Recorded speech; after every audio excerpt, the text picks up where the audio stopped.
भगवते वासुदेवाय।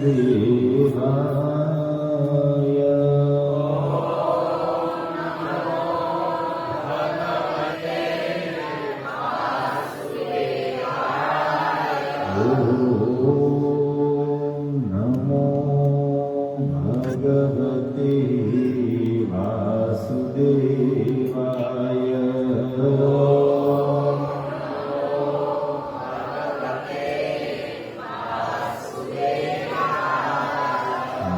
नारायणं नमस्कृत्य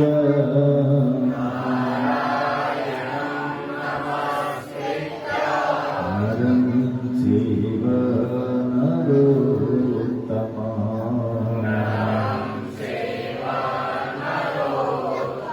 देवीं सरस्वतीं व्यासं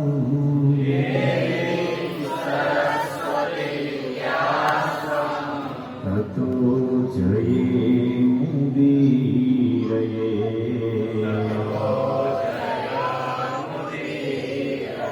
कृष्णाय वासुदेवाय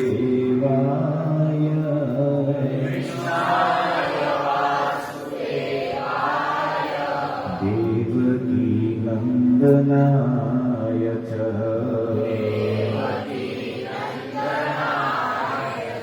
नन्दगोपकुमाराय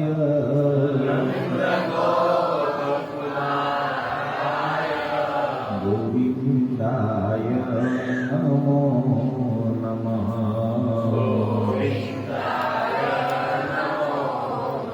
गुरुवे गौरचन्द्राय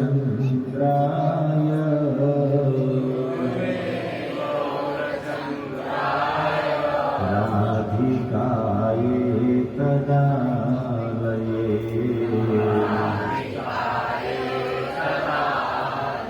कृष्णाय कृष्णभक्ताय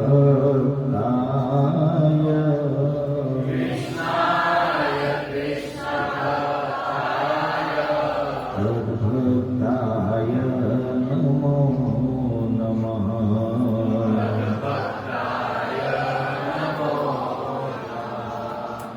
ॐ ज्ञानतिमिरान्धस्य ज्ञानाञ्जनशलाकया चक्षुरुन्मिलितं येन तस्मै श्रीगुरुवे नमः। नमो विष्णुपादाय कृष्णप्रेष्ठाय भूतले श्रीमते भक्तिवेदान्त स्वामिने नमस्ते सरस्वती देवे गौरवाणी प्रचारिणे निर्विशेषशून्यवादी आश्चार्यदेशकारिणे वाञ्छाकल्पतरुभ्यश्च कृपासिन्धुभ्य एव च पतितानां पावनेभ्यो वैष्णवेभ्यो नमो नमः। जय श्री कृष्ण चैतन्य प्रभु नित्यानन्द श्री अद्वैत गदाधर श्रीवासादि गौर भक्तवृन्द। हरे कृष्णा कृष्णा कृष्णा हरे हरे हरे राम राम राम हरे हरे। हरे कृष्णा कृष्णा कृष्णा हरे हरे हरे राम राम राम हरे हरे। से कृष्णा कृष्णा कृष्णा कृष्णा हरे राम राम राम हरे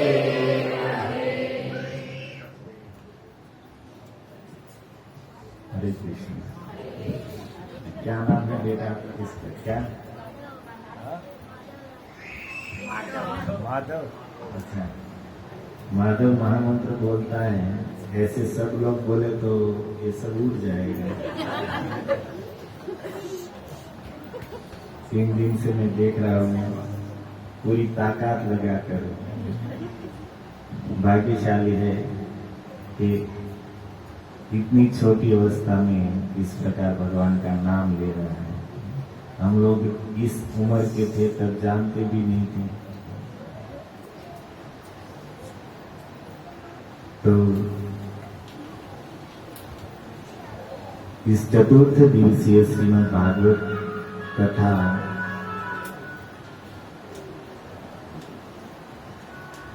अंतिम दिवस कृष्ण कथा सुनने पधारे आप सभी श्रोताओं के चरणों में साष्टांग दंडवत प्रणाम करते हैं।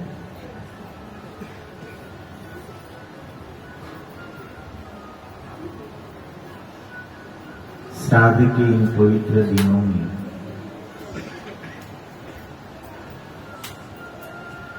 इस्कॉन विराट भक्त वृंद की कृपा से, मेहनत से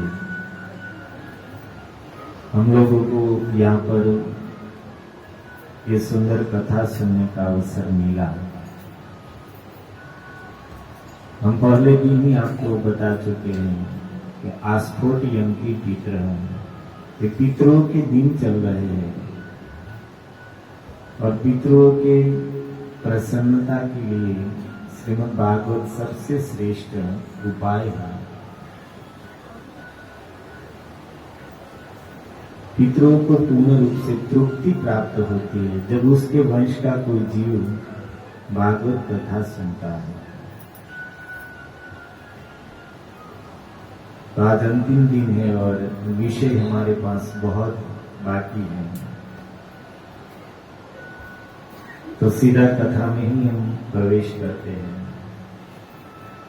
कल हम सुन रहे थे कि समुद्र मंथन से सबसे पहला विष निकला।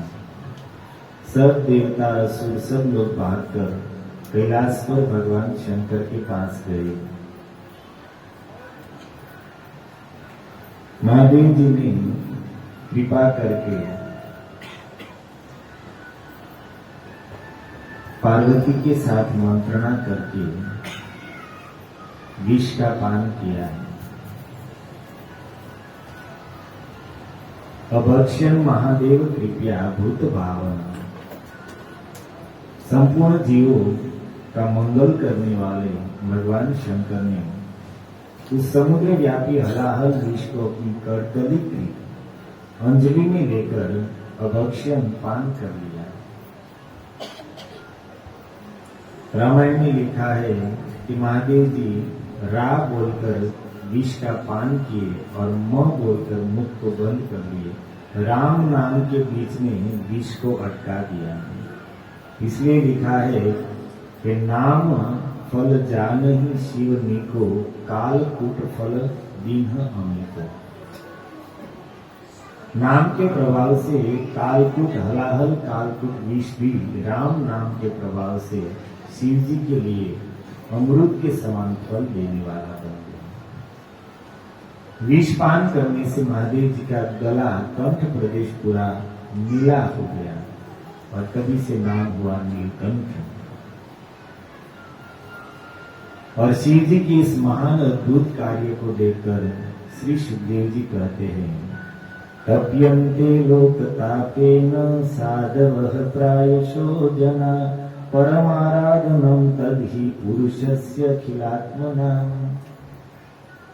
दूसरे के दुख से दुखी होना, यही भगवान परम पुरुष की आराधना है।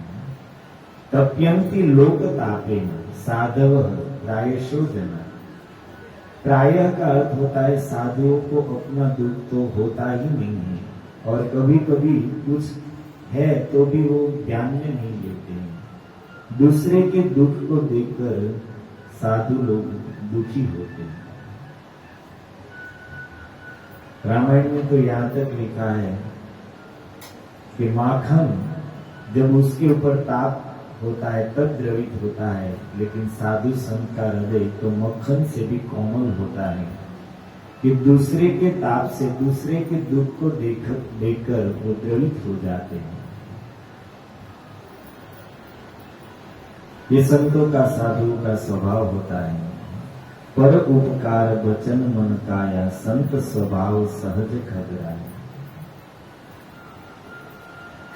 संसार के जीवों को दुखी देखकर संतों में हमेशा यही भाव रहते कि मैं क्या करूं, किस जीव को दुख से मुक्त कराऊं। और इसी से प्रभुपाद महाराज जिस उम्र में संसार के लोग सब कुछ छोड़कर वृंदावन में जाकर बसते हैं, उसी उम्र में प्रभुपाद जी वृंदावन से निकले और अमेरिका गए। क्यों? हृदय में यही भाव था कि संसार के जीव नाना प्रकार के दुख भोग रहे हैं। क्यों? भागवत में लिखा है, जनस्य कृष्णाद विमुखस्य सुदुखितस्य अधर्मशीलस्य। संसार के लोग भगवान कृष्ण से विमुख होकर इस संसार में दुख भोग रहे हैं। दुख का सबसे बड़ा कारण है कि हम भगवान से विमुख हो गए और इसलिए इस संसार में पड़े हैं। और जब तक इस संसार में है तब तक दुख से मुक्त होने का कोई मार्ग ही नहीं है, क्योंकि भगवान ने स्वयं इस संसार, इस जगत के लिए कहा है दुखालयम और शाश्वतम। दूसरों को दुखी देखकर हमारे हृदय में दया आती है, हम उसको कुछ ना कुछ सहाय करते हैं, लेकिन वो दुख उसका क्षणिक थोड़े समय के लिए निवृत्त होगा या तो कम होगा, परंतु शाश्वत कोई समाधान इस संसार में नहीं है। शाश्वत समाधान हमेशा के लिए अगर दुख से मुक्त करना है तो एक ही उपाय है, भगवान के सन्मुख उस जीव को कर दिया गया। जो कृष्ण से विमुख होकर इस संसार में पड़ा है, अगर कृष्ण के सन्मुख हो जाए तो इस संसार के बंधन से हमेशा के लिए मुक्त हो जाएगा। और भगवान का धाम, जहां पर हम चर्चा कर रहे थे कि पवर्ग है ही नहीं। पवर्ग अर्थात परिश्रम, फसावट, भय, मृत्यु, विपद, पवर्ग के सब अर्थ हमने किए थे। और उस धाम को अपवर्ग कहा है, जहां पर एक बार जीव पहुंच जाता है, न दुख है, न परिश्रम है, न मृत्यु है, न भय है, कुछ नहीं है। एक शाश्वत और नित्य जीवन है, आनंदमय जीवन है। इसलिए सबसे बड़ा अगर कोई परोपकार है तो वह है भगवान से विमुख जीवों को भगवान से जोड़ देना। और इस दृष्टि से देखा जाए तो यहाँ के जो भक्त लोग हैं, जिन्होंने यह आयोजन किया है, जिन लोगों ने इस आयोजन में सहायता की है, ये सब लोग सबसे बड़ा परोपकार का कार्य कर रहे हैं। ऐसा आयोजन करके दूसरे को भगवान के साथ जोड़ने का अवसर दे रहे हैं, भगवान के प्रति आगे बढ़ने का एक मौका दे रहे हैं। और इसी भाव से प्रेरित होकर प्रभुपाद महाराज अमेरिका में गए और कितने कितने कष्ट उठाए। बस यही उद्देश्य था कि जनस्य कृष्णाभिमुखस्य सुदुखितस्य अनुग्रहा एवं चरंती नूनम भूतानि भव्यानि जनार्दनस्य। इस जीवों के ऊपर अनुग्रह करके कृष्ण की शरण में लाने के लिए, और उस साधु ने अपनी पवित्रता से कर भी दिखाया, मेहनत से और अपनी शुद्धता से पूरे विश्व में कृष्ण भक्ति का प्रचार करके भी दिखाया। और इसलिए यहाँ पर सुखदेव जी बहुत ही सुंदर कहते, तप्यंती लोक तापेन साधव। साधु दूसरे के दुख से ही दुखी होते हैं। और इसलिए हमारे यहाँ हमारे ऋषियों ने, संतों ने प्रार्थना की है कि सर्वे भवन्तु सुखी, सबके लिए प्रार्थना की, सब सुखी हो इस जगत में। ऐसा नहीं कहा कि हमारा परिवार ही सुखी हो, हमारा समाज ही सुखी हो, हमारी जाति के लोग ही सुखी हो, हमारे धर्म के लोग ही सुखी हो, नहीं, सर्वे भवन्तु, सब लोग सुखी हो। सबके कल्याण के बारे में विचार किया है। ऐसा नहीं कि हम लोग सुख से रहे और दूसरे मरे, दूसरों को रहने का कोई अधिकार नहीं है, उनको मारो, काटो, भगाओ, नहीं। सर्वे भवन्तु सुखी, सब सुखी रहे।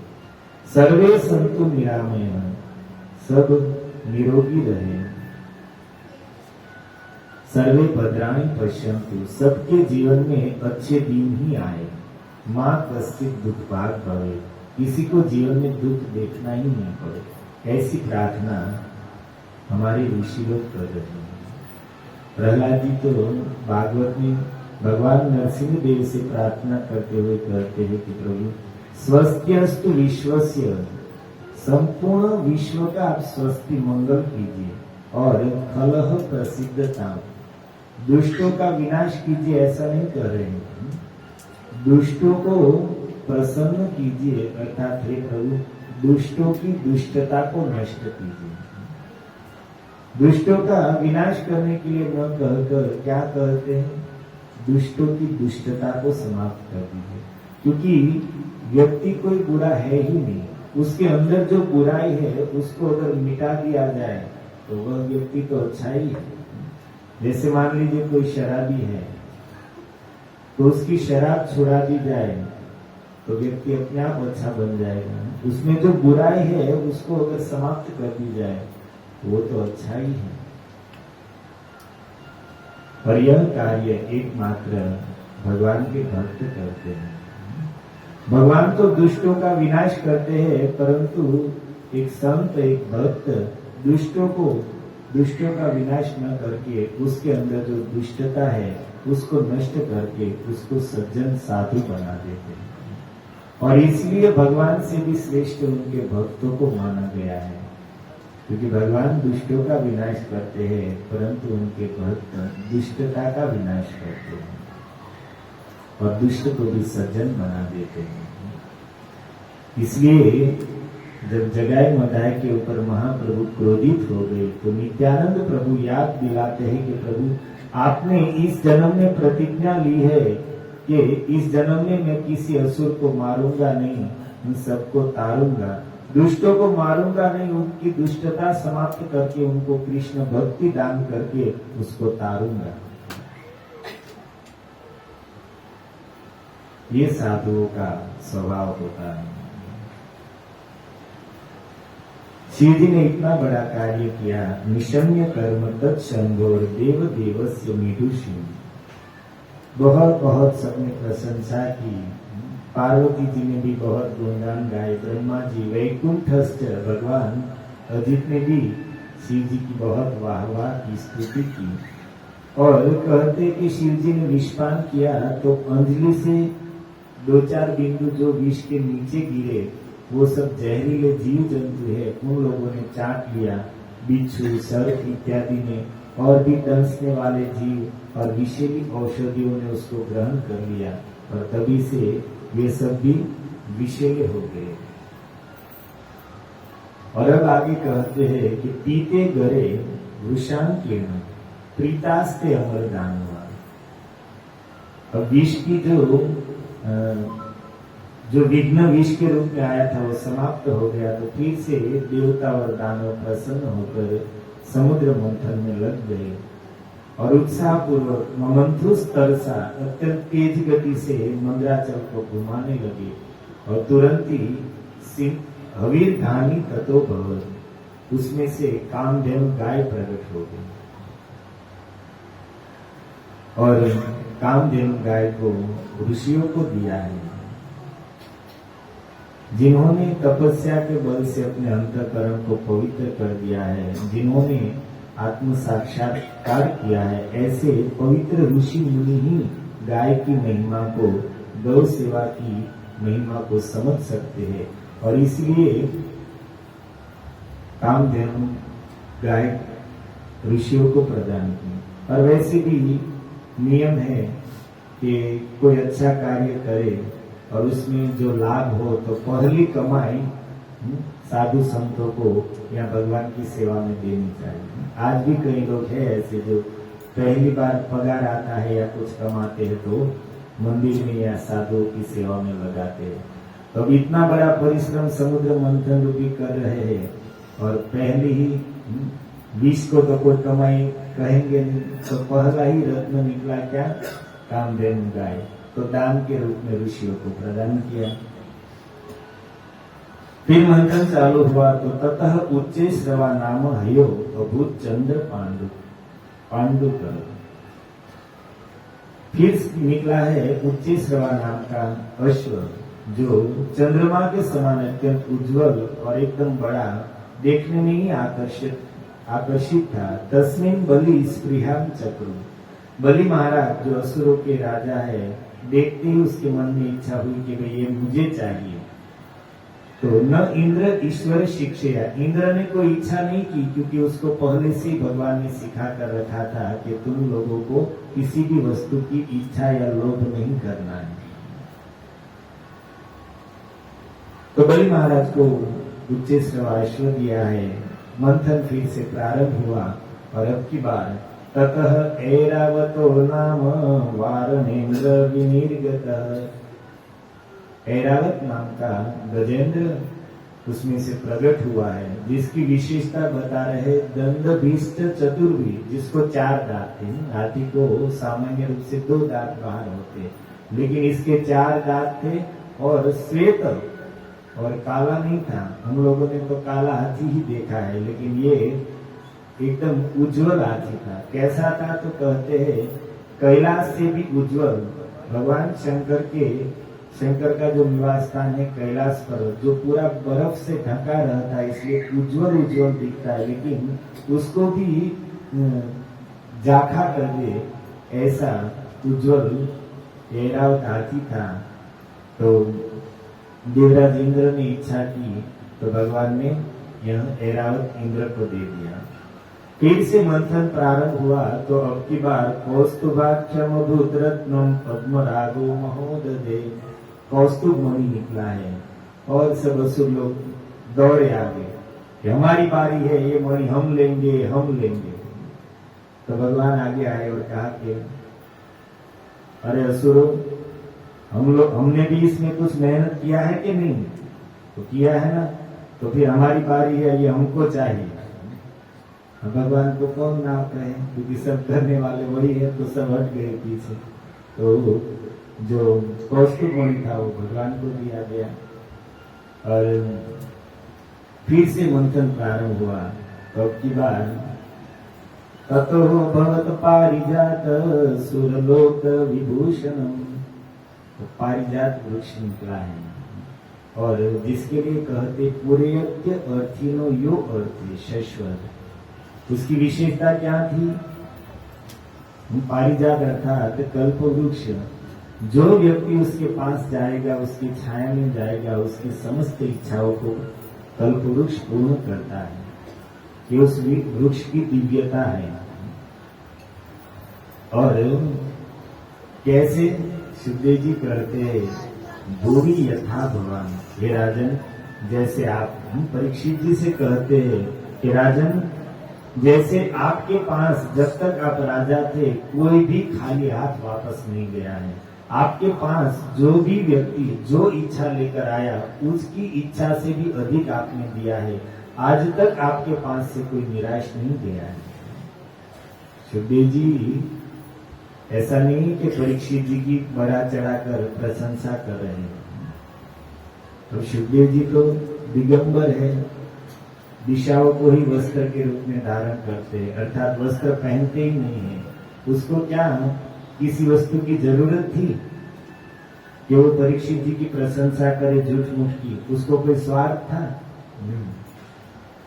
वो तो हकीकत कह रहे थे कि हे राजन, यथा भगवान, जैसे आप सबकी इच्छा को पूर्ण करते हैं ऐसे कल्पवृक्ष सबकी इच्छा को पूर्ण करने वाला है। और परीक्षित जी के तो जन्म के समय ही ब्राह्मणों ने उसके भाव को देखकर उसका भविष्य बताया था, तभी कह दिया था कि बालक बड़ा होकर कुशीनर शिवी की तरह शरणागत वत्सल और दाता होगा, दान देने वाला होगा।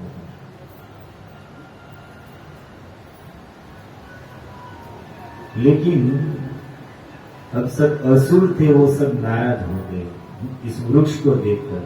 पहली बार बोले हमें नहीं चाहिए, हमें नहीं चाहिए। इस पेड़ को लेकर हम क्या करेंगे? अब असुर लोग थोड़े वृक्ष की महिमा को जान पाएंगे, उसको तो क्या है, काटना है। जो देवी प्रकृति के लोग हैं वही वृक्ष की क्या महिमा है वो समझ पाएंगे। आज विज्ञान के सामने, पर्यावरण के सामने सबसे बड़ी चुनौती है कि जंगल तेजी से कट रहे हैं और प्रदूषण तेजी से बढ़ रहा है। वो लोग का अनुमान है कि बहुत ही जल्दी यह पृथ्वी मनुष्य के लिए रहने योग्य नहीं रहेगी। क्यों? क्योंकि वृक्ष कट रहे हैं और दूसरी ओर पॉल्यूशन बढ़ रहा है, दोनों ओर से। अब सब कहने लगे कि हमें नहीं चाहिए। इतना ही नहीं, नाराज हो गए, रिहाना बोला। क्या इसलिए समुद्र मंथन किया, इतना परिश्रम किया? कभी गाय निकलती है, कभी हाथी निकलता है, कभी घोड़ा निकलता है, कभी पेड़ पौधे निकलते हैं। क्या इसलिए हमने मेहनत की?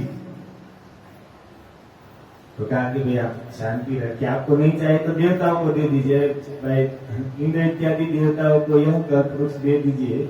अब अच्छी वस्तु निकलेंगी तो आप ले लेना। फिर से समझा बुझा कर उसको मंथन में लगाया है और फिर से मंथन प्रारंभ हुआ। तो अब की बार कितने रत्न हो गए? 7वां रत्न, अभी 6 हो गए, 7वां अभी आया के 7 हो गए। जो भी हो आप गिनते रहिए। ततश्चप्सरो जात निष्कंक्ष्य सुवास रमण्य स्वर्गिनाम। सुंदर अप्सराओं का समूह प्रकट हुआ समुद्र मंथन से, और दौड़ते हुए आए असुर, हम लेंगे इसको, तो हम ही लेंगे। अजित भगवान आगे आए, ए असुर रुको। पहले क्या निकला? विष निकला। किसने किया? भगवान शंकर ने। फिर कामधेनु गाय ऋषियों को दी। फिर उच्चैश्रवा घोड़ा अश्व निकला, वो आपको मिला। हाँ। फिर ऐरावत हाथी निकला, वो देवताओं को मिला। हाँ। फिर कौस्तुभ मणि निकला, वो मुझे दिया। उसके बाद क्या निकला? पारिजात वृक्ष निकला। किसका टर्न था? आप लोगों का था। आपने लिया नहीं तो आपका टर्न गया। हाँ। तो अब किसका टर्न है? देवताओं का। तो ये अप्सराएं देवताओं को जाएगी और वो मुंह लटकाकर बड़बड़ाते हुए हाँ सब कुछ छीन लेंगे। एक बार अमृत निकलने दो, ले जाओ ले जाओ। गए मुंह लटकाकर फिर से जोर लगा के समुद्र मंथन प्रारंभ हुआ है। 14 रत्न निकले हैं, लेकिन शुक्र जी ने 11 रत्न का वर्णन किया है। हो सकता है परीक्षित के पास समय इतना नहीं था, इसलिए या और भी कारण हो सकता है। 8वें रत्न के रूप में शंख निकला है, जो भगवान विष्णु को दिया है। फिर धनुष्य निकला, वो भी भगवान ने लिया है। फिर चंद्रमा निकला है। तो भगवान ने कहा कि देखो महादेव जी ने विष दिया है, विष की गर्मी को शांत करने के लिए। ये चंद्रमा की प्रकृति शीतल है, तो ये महादेव जी को देना चाहिए। तो फिर शिव जी को दिया है, जो चंद्रमा शिव जी के मस्तक का आभूषण बन गया। 10 हो गए। फिर से मंथन प्रारंभ हुआ। तब की बार ततश्च आविर्भूत साक्षात श्री रमा भगवत परा रंजयंती दिशः कांत्या विद्युत सौदामणि यथा। साक्षात भगवती रमा लक्ष्मी जी प्रकट हुई है और उसके शरीर से जो तेज निकल रहा था, 10 दिशाएं जगमगा उठी। इतना तेज था और अद्भुत स्वरूप था।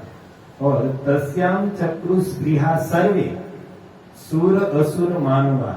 अब तक जो निकलता था सब सिर्फ असुर ही हम लेंगे करते हुए दौड़ते थे, लेकिन लक्ष्मी जी को देखकर सब लोग के मन में कि हमें मिलनी चाहिए। अब लक्ष्मी किसको नहीं चाहिए? हाँ, विरार वाले बोले हमको भी चाहिए। हम भी 4 दिन से सुन रहे तो हमको भी चाहिए।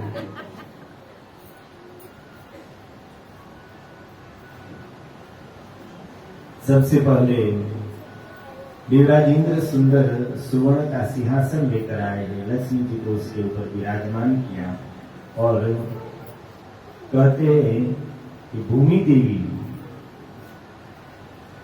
औषधियां, अभिषेक के लिए जो भी औषधियां चाहिए उन सब औषधियों को लेकर वहां पर प्रकट हुई है। सारी नदियां, गंगा, यमुना इत्यादि मूर्तिमंत होकर हाथ में सुवर्ण के कलश लेकर, जल लेकर वहां पर आई है। गायों ने अपना पंचगव्य दिया है और वसंत ऋतु ने, चैत्र और वैशाख ने प्रकट होने वाले सारे फल और फूल दिए हैं। इस प्रकार सब प्रकार की अभिषेक की सामग्रियां एकत्र करके सबसे पहले ऋषियों ने लक्ष्मी जी का अभिषेक किया। समुद्र मंथन में जिस दिन लक्ष्मी जी प्रकट हुई है उसी दिन ऋषियों ने उसका अभिषेक किया है। अर्थात जन्म के समय अभिषेक करने की जो विधि है हमारे इस्कॉन में, यहाँ पर वही विधि प्रमाणित हो रही है। और अब लक्ष्मी जी की सबको इच्छा है तो क्या करें? तब ब्रह्मा जी ने कहा कि माता आप स्वयं ही अपने लिए वरण कर लीजिए। आपके मन में जो इच्छा हो, आपको जो अच्छे लगे उसी के गले में आप वरमाला डाल दीजिए। सुंदर कमल की बनी हुई पुष्प माला लक्ष्मी जी के हाथ में दी है और लक्ष्मी जी विलोकयन्ति, अपने लिए पति की खोज करने लगी। कैसा पति चाहिए? तो पहले से ही लक्ष्मी जी ने सोच लिया कि सबसे पहले करते निर्वध्यम आत्मन अर्थात अपने लिए निर्वध्य ऐसा पति चाहिए जो निर्दोष हो, जिसमें कोई दोष ही न हो, और पदम ध्रुवम जो नित्य हो, और अव्यभिचारी सद्गुणे जिसके अंदर समस्त सद्गुण हो और वह भी अव्यभिचारी अर्थात परिवर्तन न होने वाले सद्गुण हो। इस संसार में किसी किसी के अंदर सद्गुण होते हैं लेकिन वह गुण शाश्वत हमेशा नहीं रहते। मान लो कोई सुंदर है, उसकी सुंदरता कितने समय तक रहेगी? कोई धनवान है तो क्या जरूरी है वो हमेशा के लिए धनवान ही बना रहेगा? कोई तंदुरुस्त स्वस्थ है तो क्या जरूरी है कि हमेशा वो स्वस्थ ही रहेगा, कभी बीमार नहीं होगा? तो इस संसार में जो गुण है वो परिवर्तनशील है, परंतु लक्ष्मी जी कहती है कि मुझे ऐसा पति चाहिए जिसके अंदर समस्त सद्गुण हो और वह भी अपरिवर्तनशील हो, नित्य रहने वाले हो। और ऐसा सोचकर गंधर्व, यक्ष, सूर, सिद्ध, चारण सबके अंदर सामने जो बैठे सबके ऊपर विचार किया, यहाँ तक कि सामने जो है और सामने नहीं है उनके गुण दोषों के ऊपर भी लक्ष्मी जी ने विचार कर लिया और हाथ में माला लेकर निकली। तो सबसे पहले तपस्वी ऋषि मुनियों के सामने ध्यान गया तो लक्ष्मी जी के मन में आया, नूनम तपोयस्य न मन्यु निर्जय। अरे भाई, कोई ऐसे है जिन्होंने तपस्या तो बहुत की परंतु न मन्यु निर्जय, क्रोध को नहीं जीता है, तो ऐसी तपस्या क्या काम की? इतनी कठोर तपस्या करने पर भी क्रोध को नहीं जीत पाए तो ऐसी तपस्या क्या काम की? दुर्वासा जी इत्यादि ऋषियों के सामने देखकर लक्ष्मी जी विचार कर रही है। फिर आगे बढ़े तो सोचा, ज्ञानम क्वचित्तश्चन संगवर्जितम। कोई ज्ञानी तो बहुत है परंतु उनका वह ज्ञान क्या काम का जो आसक्ति नहीं छोड़ सके, संसार की आसक्ति नहीं मिटा पाए, ऐसा ज्ञान क्या काम का? बृहस्पति जी, शुक्राचार्य जी इत्यादि ऋषियों के ऊपर विचार कर रही है माता लक्ष्मी। ज्ञान तो उन लोगों के पास बहुत है परंतु उनकी आसक्ति अभी समाप्त नहीं हुई, तो ऐसा ज्ञान क्या काम का? फिर आगे चले, कश्चित महान्तस्य न संग, कश्चित महान्तस्य न काम निर्जय। कोई महान तो बहुत है परंतु काम को नहीं जीत पाए, तो ऐसी महानता क्या काम है? ब्रह्मा जी के ऊपर देखकर विचार कर रहे हैं कि महान कितने ही सृष्टि के विधाता है, परंतु ऐसी महानता को क्या करना जो अपनी पुत्री को देखकर उस पर ही मोहित हो गए, ये भी मेरे काम के नहीं है। आगे आइए, स ईश्वर किम परतो व्यपाश्रय। इंद्र इत्यादि देवताओं के सामने देखकर विचार किया कि ये लोग अपने को ईश्वर मानते हैं, जगत के स्वामी मानते हैं, परंतु हमेशा परतो व्यपाश्रय, दूसरे के ऊपर आश्रित रहते। जब देखो तब असुरों ने आक्रमण किया, स्वर्ग का राज्य ले लिया और अपना राज्य वापस लाने के लिए फिर किसी न किसी की शरण में जाते हैं। तो जिसका राज्य, जिसकी संपत्ति, जिसकी सत्ता दूसरे के आश्रय पर है, दूसरे पर जो जी रहे हैं, उसके साथ मैं थोड़ी विवाह करूंगी, ये क्या काम थी? उनको भी छोड़ा, आगे गई। अब विचार किया, धर्म क्वचित तत्र भूत सौह्यद। कोई धर्मात्मा तो बहुत है, लेकिन ऐसा धर्म क्या काम का जिस धर्म में दया न हो। धर्म तो बहुत है, पालन करने वाले हैं, परंतु वह धर्म क्या काम का कि जिसमें दया न हो। परशुराम जी के ऊपर विचार हो रहा है। यद्यपि परशुराम जी भगवान के अवतार है, परंतु भगवान के शक्त्यावेश अवतार है। भगवान किसी जीव के अंदर अपनी शक्ति को स्थापित करते हैं, उसको शक्त्यावेश अवतार कहते हैं। तो भगवान की शक्ति को हटाकर यहाँ पर उसके गुणों के ऊपर विचार किया जा रहा है कि धर्म कितना। जमदग्नि जी ने कहा, जो परशुराम जी के पिता थे, उसने कहा कि तुम्हारी माँ को मार डालो, परशुराम जी को। परशुराम जी ने सोचा कि भाई पिता की आज्ञा का पालन करना ये सबसे बड़ा धर्म है, इसलिए तुरंत ही हाथ में फरसा लिया और अपनी माँ का मस्तक काट दिया। यद्यपि परशुराम जी जानते थे उनके पिता की शक्ति को, इसलिए उसने ऐसा किया था। पर जो भी हो, माँ का गला काट दिया, ऐसा धर्म क्या काम का? पिता की आज्ञा भी क्या काम की? भले पिता की आज्ञा का पालन करना धर्म है, लेकिन जिसमें दया न हो ऐसा धर्म क्या काम का? तो ऐसा पति भी मुझे नहीं चाहिए जो धर्म तो बहुत करता है लेकिन दया नहीं। फिर कहते हैं, त्याग क्वचित तत्र मुक्ति कारणम। कोई ने त्याग तो बहुत किया है, लेकिन वह त्याग क्या काम का जो त्याग उसको संसार बंधन से मुक्त न करा सके। शिवी महाराज इत्यादि के ऊपर विचार हो रहा है, जिन्होंने एक कबूतर के लिए अपना शरीर काट कर दे दिया, परंतु कहते हैं कि जो भगवान के लिए त्याग किया जाता है वही त्याग मुक्ति का कारण बनता है। भगवान को छोड़कर अन्य किसी हेतु से त्याग होता है तो उससे पुण्य लाभ होता है और उससे स्वर्ग इत्यादि ऊपर के लोग प्राप्त होते हैं, परंतु कोई जीव मुक्त नहीं होता है। मुक्त तो उसी त्याग से होता है जिन्होंने भगवान के लिए दिया है। लक्ष्मी जी विचार के, त्याग क्वचित तत्र न मुक्ति कारण। ऐसा त्याग क्या काम का जो मुक्ति न दिला सके। अर्थात भगवान के लिए जो देता है वही मुक्ति का कारण होता है और अन्य दिया हुआ उस जीव को पुण्य इत्यादि के द्वारा उच्च लोक स्वर्ग इत्यादि में पहुंचा सकता है, परंतु मुक्त नहीं करा सकता। अब इस दृष्टि से देखें तो इस आयोजन में जिन्होंने अपना धन दिया है या तन दिया है, शरीर दिया है, उन लोगों का त्याग यथार्थ है, क्योंकि ये भगवान के लिए है। तो माता लक्ष्मी कहती है कि ऐसे त्यागियों से भी क्या मतलब। फिर आगे आए,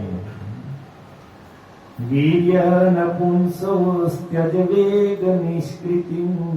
कोई बलवान तो बहुत है, लेकिन ऐसे बलवान क्या काम के जिसको काल ने पकड़ कर रखा है। काल की पकड़ में पड़े हुए है, कब काल उठा ले कोई भरोसा नहीं है। कार्तवीर्य अर्जुन इत्यादि के ऊपर विचार हो रहा है, जिसके पास 1000 भुजाएं, एक साथ 500 धनुष्य चलाता था, धनुष्य पर तीर लेकर। इतना शक्तिशाली था कि रावण को तो उसने पकड़कर अपनी अश्वशाला में घोड़ों के साथ बांध दिया।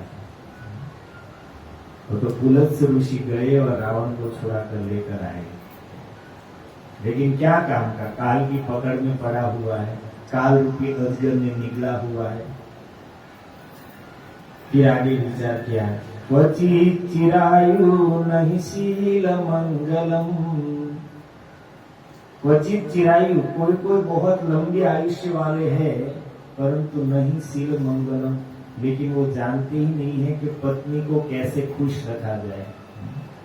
लोमेश जी, मार्कंडेय जी इत्यादि ऋषियों के ऊपर विचार कर रही है लक्ष्मी जी। ये लोग तो दीर्घजीवी है, बहुत लंबा आयुष्य है, परंतु अब इसको मालूम ही नहीं है कि पत्नी को कैसे रखा जाए। एनिवर्सरी के दिन कुछ गिफ्ट देनी होती है, बर्थडे के दिन कहीं बाहर ले जाना पड़ता है, और बहुत कुछ समझाना मनाना पड़ता है। अब ये लोग जानते ही नहीं है, फक्कर महात्मा इसके साथ विवाह करके क्या करें। तो उस पर भी विचार छोड़ा। फिर कहते, क्वचित तदप्यस्ति न वेद्यमायुष। अच्छा, कोई कोई ऐसे है जो जानते हैं कि स्त्रियों को कैसे खुश रखा जाए, परंतु उसकी आयुष्य का कोई भरोसा नहीं है। अब रावण, हिरण्यकशिपु इत्यादि के ऊपर विचार हो रहा है कि अनेक स्त्रियों को रखा था और सबको खुश रखा था, अनेक स्त्रियां होने पर भी सबको प्रसन्न रखते थे, तो जानते हैं, परंतु उनके आयुष्य का कोई भरोसा नहीं, कब मर जाए। अब ऐसे पति का वर्ण करके क्या करूं। विचार करते करते अंत में उसको लगा कि यत्रो भयम पुत्र च सोप्य मंगलम। अच्छा, कोई कोई ऐसा है जिसमें सब कुछ है, अर्थात बहुत लंबा आयुष्य भी है और पत्नी को कैसे प्रसन्न रखना यह भी जानते हैं, परंतु सोपी अमंगलम, लेकिन उसने अमंगल वेश धारण करके रखा है। भगवान शंकर के ऊपर विचार हो रहा है कि पार्वती जी को बहुत खुश भी रखते हैं, स्वयं अविनाशी भी है, परंतु अब मुंडों की माला धारण कर रखी है, सर्प पहन रखे है, भस्म लगा रखी है, पाउडर की बात तो क्या करें, स्प्रे की बात क्या करें, परफ्यूम, भस्म लगा कर घूमते हैं और कपड़े तो पहनते ही नहीं। तो लक्ष्मी जी कहते तो उसको पति बनाकर क्या करो, और कोई नहीं बचे। अंत में एक बचे जो वहां पर भगवान अजित, साक्षात भगवान विष्णु अजित रूप में थे। तो सबके दोष को निकालते निकालते लक्ष्मी जी को उसमें भी दोष दिखाई दिया। क्या? सुमंगलम कश्चन कांक्षते हि माम। सुमंगलम कश्चन, कोई कोई में सब कुछ है, पर क्या दोष है? नहीं कांक्षते माम, मेरी इच्छा नहीं है, मेरे सामने देख नहीं रहे। अब सब लोग लक्ष्मी जी के सामने आके फाड़ फाड़ कर देख कर बैठे हैं और भगवान अजित लक्ष्मी जी के सामने देख भी नहीं रहे।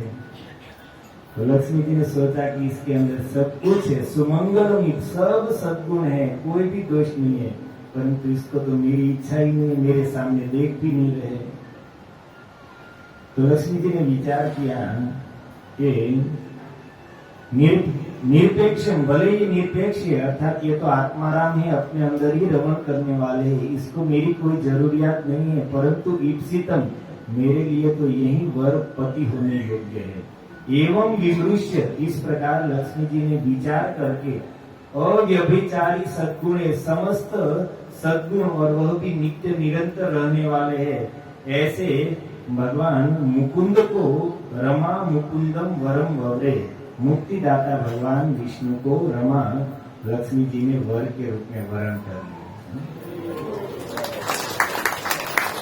भगवान सामने देख भी नहीं रहे, लेकिन लक्ष्मी जी ने सोचा भले ही उनको मेरी जरूरत नहीं है, लेकिन मेरे लिए तो यही पति बनने योग्य है, मुझे तो इसकी जरूरत है। और ऐसा सोचकर समस्त सद्गुणों से युक्त भगवान कृष्ण के गले में वरमाला, मुकुंद की गले में वरमाला डाल दी। यद्यपि लक्ष्मी जी भगवान की नित्य प्रिया है, वो तो हमेशा भगवान के आश्रय में ही रहने वाली है, परंतु इस प्रकार सबके गुण दोष के ऊपर विचार कर कर भगवती लक्ष्मी अपने आचरण से हम सबको सिखा रही है कि जीवन में जब कभी वरण करने की बारी आए तो पति के रूप में वरण करने योग्य एकमात्र भगवान कृष्ण है। इस बात को समझाने के लिए, सिखाने के लिए लक्ष्मी जी ने इन सब के गुण दोष के ऊपर विचार किया है। अन्यथा उसके पति तो नित्य, वो तो भगवान के चरणों में ही हमेशा रहती है। और इस प्रकार जब लक्ष्मी जी ने भगवान का वरण किया है पति के रूप में, तो कहते हैं वक्षो निवासम अकरोत, भगवान ने उसको वक्ष स्थल में वास दिया है, अपनी छाती में। भगवान के वक्ष स्थल में, हरे कृष्ण, बोले जी प्रभु जी को यहाँ पे आ जाए ना, सोफे पर बैठने, प्रभु जी को बुलाए। हरे कृष्णा, आगे आ जाइए, यहाँ पर चले आते। हरे कृष्णा कृष्णा हरे राम राम राम हरे।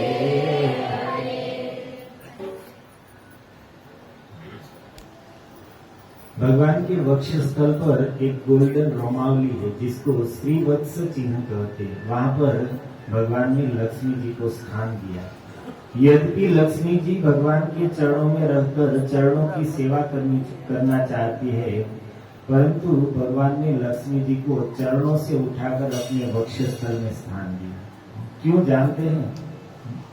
हम फोटो में जब भी देखे तब क्या देखते हैं? लक्ष्मी जी चरणों में बैठकर भगवान के चरणों को दबा रही हैं, परंतु यहाँ वक्ष निवासम अकरो, भगवान ने लक्ष्मी जी को वक्ष स्थल में वास दिया श्रीवत्स के रूप में। क्यों? क्योंकि भगवान चाहते हैं कि मेरे भक्त मेरा दर्शन करने आए, मेरे भक्त मेरे सामने खड़े हैं, मेरा दर्शन कर रहे हैं, और उस समय मेरे वक्ष स्थल में स्थित लक्ष्मी की दृष्टि मेरे भक्त के ऊपर पड़े। मेरे भक्त मेरा दर्शन कर रहे हैं और मेरी छाती में लक्ष्मी जी है, वो मेरे भक्त के ऊपर दृष्टि कर रही है, और इसी से लक्ष्मी की कृपा दृष्टि से मेरे भक्तों के अंदर संपन्नता बनी रहेगी, सद्गुण बने रहेंगे। और इसी से भगवान ने लक्ष्मी जी को जबरदस्ती अपने वक्ष स्थल में स्थान दिया। भगवान कुछ भी करते हैं तो उसके ज्ञान में सबसे पहले अपने भक्तों का कल्याण रहता है। जैसे हम लोग कुछ भी करते हैं लेकिन हमारा केंद्र होता है पैसा। हम लोग कुछ भी करें लेकिन व्यापारी है तो ध्यान रहेगा पैसे पर ही, कहाँ से लाभ हो। भले दिखे नहीं, हमको बाहर से दिखने में ऐसा लगता है कि कुछ सेवा कर रहे, लेकिन फिर भी सेवा में भी उसका कुछ लाभ छुपा हुआ रहता है। तो ऐसे ही भगवान कुछ भी करते हैं, कुछ लीला करे या कुछ भी करे, उसके मन में अंदर का भाव हमेशा मेरे भक्तों का कल्याण कैसे हो, यही रहता है। और इसीलिए लक्ष्मी जी को चरणों से उठाकर भगवान ने अपने वक्ष स्थल में स्थान दिया है, ताकि भक्तों के ऊपर लक्ष्मी जी की कृपा दृष्टि बनी रहे। और अब ध्यान से सुनिए, दोनों त्रिलोकी के नाथ लक्ष्मी जी और भगवान विष्णु पति पत्नी के रूप में वहां पर विराजमान हैं। और सबसे पहले लक्ष्मी जी ने श्रिया विलोकिता देवा, शब्द ध्यान से सुनिए, श्रिया लक्ष्मी जी ने विलोकिता देवा स प्रजापतय, देवताओं और जो प्रजापति थे, अन्य प्रजाजन थे, उनके सामने विलोकिता कृपा पूर्ण दृष्टि से देखा है। और इतने से ही लक्ष्मी जी की कृपा दृष्टि से शील आदि गुण संपन्ना लेबीरे निवृत्तिम परा, लक्ष्मी जी की कृपा दृष्टि से वो लोग परम निवृत्ति लेबे, परम सुख प्राप्त किए। और शील आदि गुण संपन्ना, उसके अंदर शील, विनय, सदाचार आदि सब सद्गुण आ गए। लक्ष्मी जी की कृपा से सुखी भी हो गए और उसके अंदर सारे सद्गुण आ गए।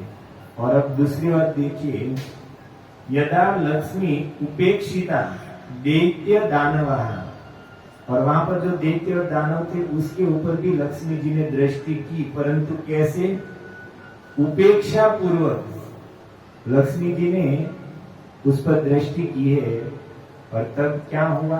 दैत्य और दानव का निहसत्वा सबसे पहले बल से रहित हो गए, लोलुपा लोभी हो गए, ये राजन निरुद्योगा आलसी हो गए, और गतत्रपा निर्लज्ज हो गए। लक्ष्मी जी ने उपेक्षा पूर्ण अर्थात उग्र दृष्टि से असुरों और दैत्यों को देखा, तो लक्ष्मी जी की उस दृष्टि से वे सब बल से रहित हो गए, आलसू हो गए, निर्लज्ज हो गए और लोभी हो गए। इन्हीं सभी रहस्यों को समझने के लिए हमने पहले ही दिन आपको कहा था कि जब भागवत के अंदर उतरेंगे, अवगाहन करेंगे, तब रहस्य हम जान पाएंगे। नहीं तो जो कथाएं चलती है उसमें उस समुद्र मंथन की कथा कई बार सुन चुके हैं, और उतना ही आता है कि समुद्र मंथन किया देवताओं ने, दानवों ने, और उसमें 11वें रत्न के रूप में लक्ष्मी जी प्रकट हुई, और लक्ष्मी जी ने भगवान विष्णु को पति के रूप में वर्ण किया, फिर से मंथन प्रारंभ हुआ। बस इतनी ही कथा होती है। लेकिन लक्ष्मी जी प्रकट हुई, उसने कैसे वर्ण किया और उसने क्या क्या किया, ये सब बात तो बाहरी चलने से नहीं आएगी। यहाँ पर आप लक्ष्मी जी के उद्गार को देखिए कि लक्ष्मी जी ने दोनों के ऊपर दृष्टि की, दैत्यों के ऊपर और देवताओं के ऊपर, प्रजापतियों के ऊपर, परंतु अंतर क्या हुआ? अर्थात यहाँ पर यह प्रसंग हमें कहना चाहता है कि लक्ष्मी इस जगत में सबके पास है। पापियों के पास भी है, पुण्यात्माओं के पास भी लक्ष्मी है। धन की कोई इस जगत में कमी नहीं है। जो भगवान के भक्त है उन लोगों के पास भी धन है, और जो भक्त नहीं है उन लोगों के पास भी धन है, ज्यादा है। परंतु अंतर क्या है? तो यहाँ दिखाया गया है कि लक्ष्मी जी जब देखती है कि उसके पति का यह शरणागत है, भगवान का भक्त है, तो वहां पर लक्ष्मी जी रहती है, अपनी कृपा दृष्टि पूर्ण रहती है, और इसलिए वहां पर भक्तों के घर में जो लक्ष्मी होती है, संपत्ति होती है, उसके साथ उसमें सद्गुण आते हैं, नम्रता आती है, सेवा परोपकार की भावना आती है, और अंत में सद्गति प्राप्त करता है। और वही लक्ष्मी भगवान से विमुख लोगों के पास भी है, लेकिन वहां पर उपेक्षा पूर्ण दृष्टि रखती है। इसी से उन लोगों के पास जैसे जैसे संपत्ति बढ़ती है, ऐसे ही जीवन में व्यसन बढ़ता है, अय्याशी बढ़ती है, मनोरंजन बढ़ता है, भोग बढ़ता है, हिंसा, व्यभिचार, जुआ, ये सब कुछ बढ़ता है। जितनी जितनी संपत्ति बढ़ेगी उतना ही अहंकार बढ़ता जाएगा, और एक दिन वो नरक तक घोर दुर्गति में पहुंच जाएगा। ये अंतर यहाँ पर दिखाया जा रहा है कि लक्ष्मी सबके पास है, परंतु लक्ष्मी जी पतिव्रता स्त्री है। जहाँ पर उसके पति का आदर है, वहां पर वो शुद्ध भाव से, अनुकूल भाव से रहती है, और जहाँ पर उनके पति का आदर नहीं है, अनादर है, तो वहां पर वो उग्र रूप से रहती है, अनादर पूर्वक रहती है। इस प्रकार लक्ष्मी जी प्रकट हुई और दोनों के ऊपर दृष्टि की है। देवताओं के ऊपर दृष्टि की, लेकिन अनुग्रह पूर्ण दृष्टि की, और असुरों के ऊपर दृष्टि की, लेकिन क्रोधपूर्वक दृष्टि की है। इसलिए दोनों के पास लक्ष्मी है, लेकिन एक को लक्ष्मी जी की अनुकूल दृष्टि से उसके अंदर समस्त सद्गुण आ गए, और दूसरे के अंदर समस्त दुर्गुण आ गए। और धन की कोई कमी थी? प्रहलाद जी, ध्रुव जी, अम्बरीश महाराज, विभीषण, युधिष्ठिर महाराज, ये सब भी बड़े बड़े राजा महाराजा।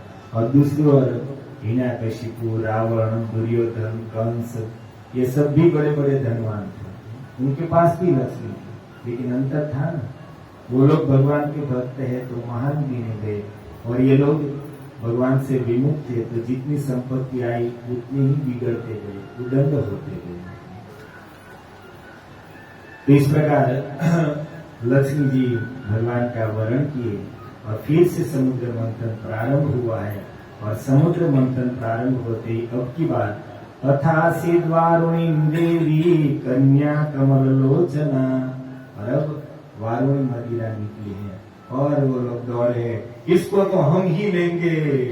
असुर लोग, इसको तो हमें ही चाहिए।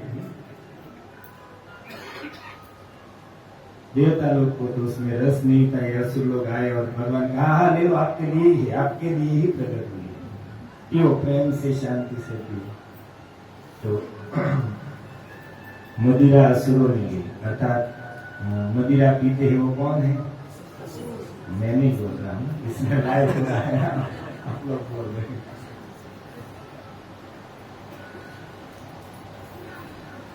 फिर से मंथन प्रारंभ हुआ है और अब जब मंथन हुआ, अथ उदधेर मध्य मानात काश्यपेर अमृतार्थी, कश्यप जी के पुत्र देवता और असुर दोनों अमृत के लिए अभी पूरी ताकत लगाकर मंथन करने लगे। तो उदतिष्ठ महाराज पुरुषम परम अद्भुतम, ये महाराज परीक्षित एक अद्भुत पुरुष उसमें से प्रकट हुए हैं।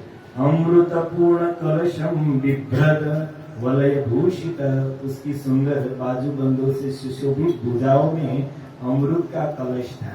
दूर से दिख रहा था, उस पर शायद लिखा होगा अमृत या ऐसा कुछ, लेकिन अमृत कलशम बिभ्रद। और वे कौन थे पुरुष? सवे भगवतः साक्षात विष्णु अंशांश संभव, तो साक्षात भगवान विष्णु के अंश से ही प्रकट हुए थे वह पुरुष, जो अमृत का कलश लेकर प्रकट हुए थे। उसका नाम क्या था? धन्वंतरी ख्यात आयुर्वेद दिग्विजय भाग।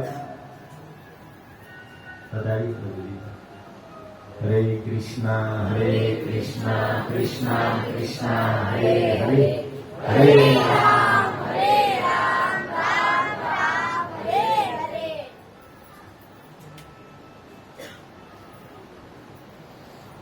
साक्षात भगवान ही अपने अंश से धन्वंतरी के रूप में अमृत कलश को लेकर प्रकट हुए, और जिसके लिए कहा है आयुर्वेद दिग्विजय, जो आयुर्वेद के प्रवर्तक हैं।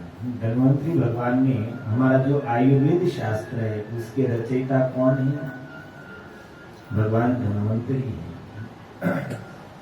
इसलिए श्रीमद् भागवत में द्वितीय स्कंद में ब्रह्मा जी ने भगवान के 24 अवतारों का वर्णन करते हुए धन्वंतरी जी का वर्णन करते हुए कहा है कि धन्वंतरिश्च भगवान स्वयमेव कीर्ति रूप नामनाम पुंसाम पुरु रुजाम रुज आशुहंती।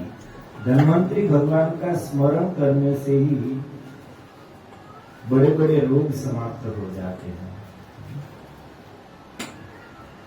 क्या कहते ब्रह्मा जी कि भगवान धन्वंतरी को याद करते ही बड़े बड़े रोग समाप्त हो जाते हैं।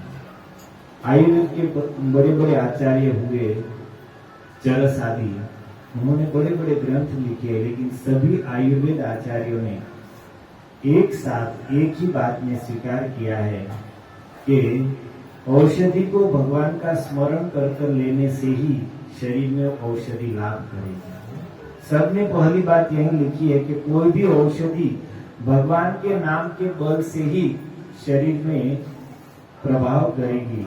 अगर भगवान की इच्छा नहीं है तो औषधि भी रोग मिटा नहीं पाएगी।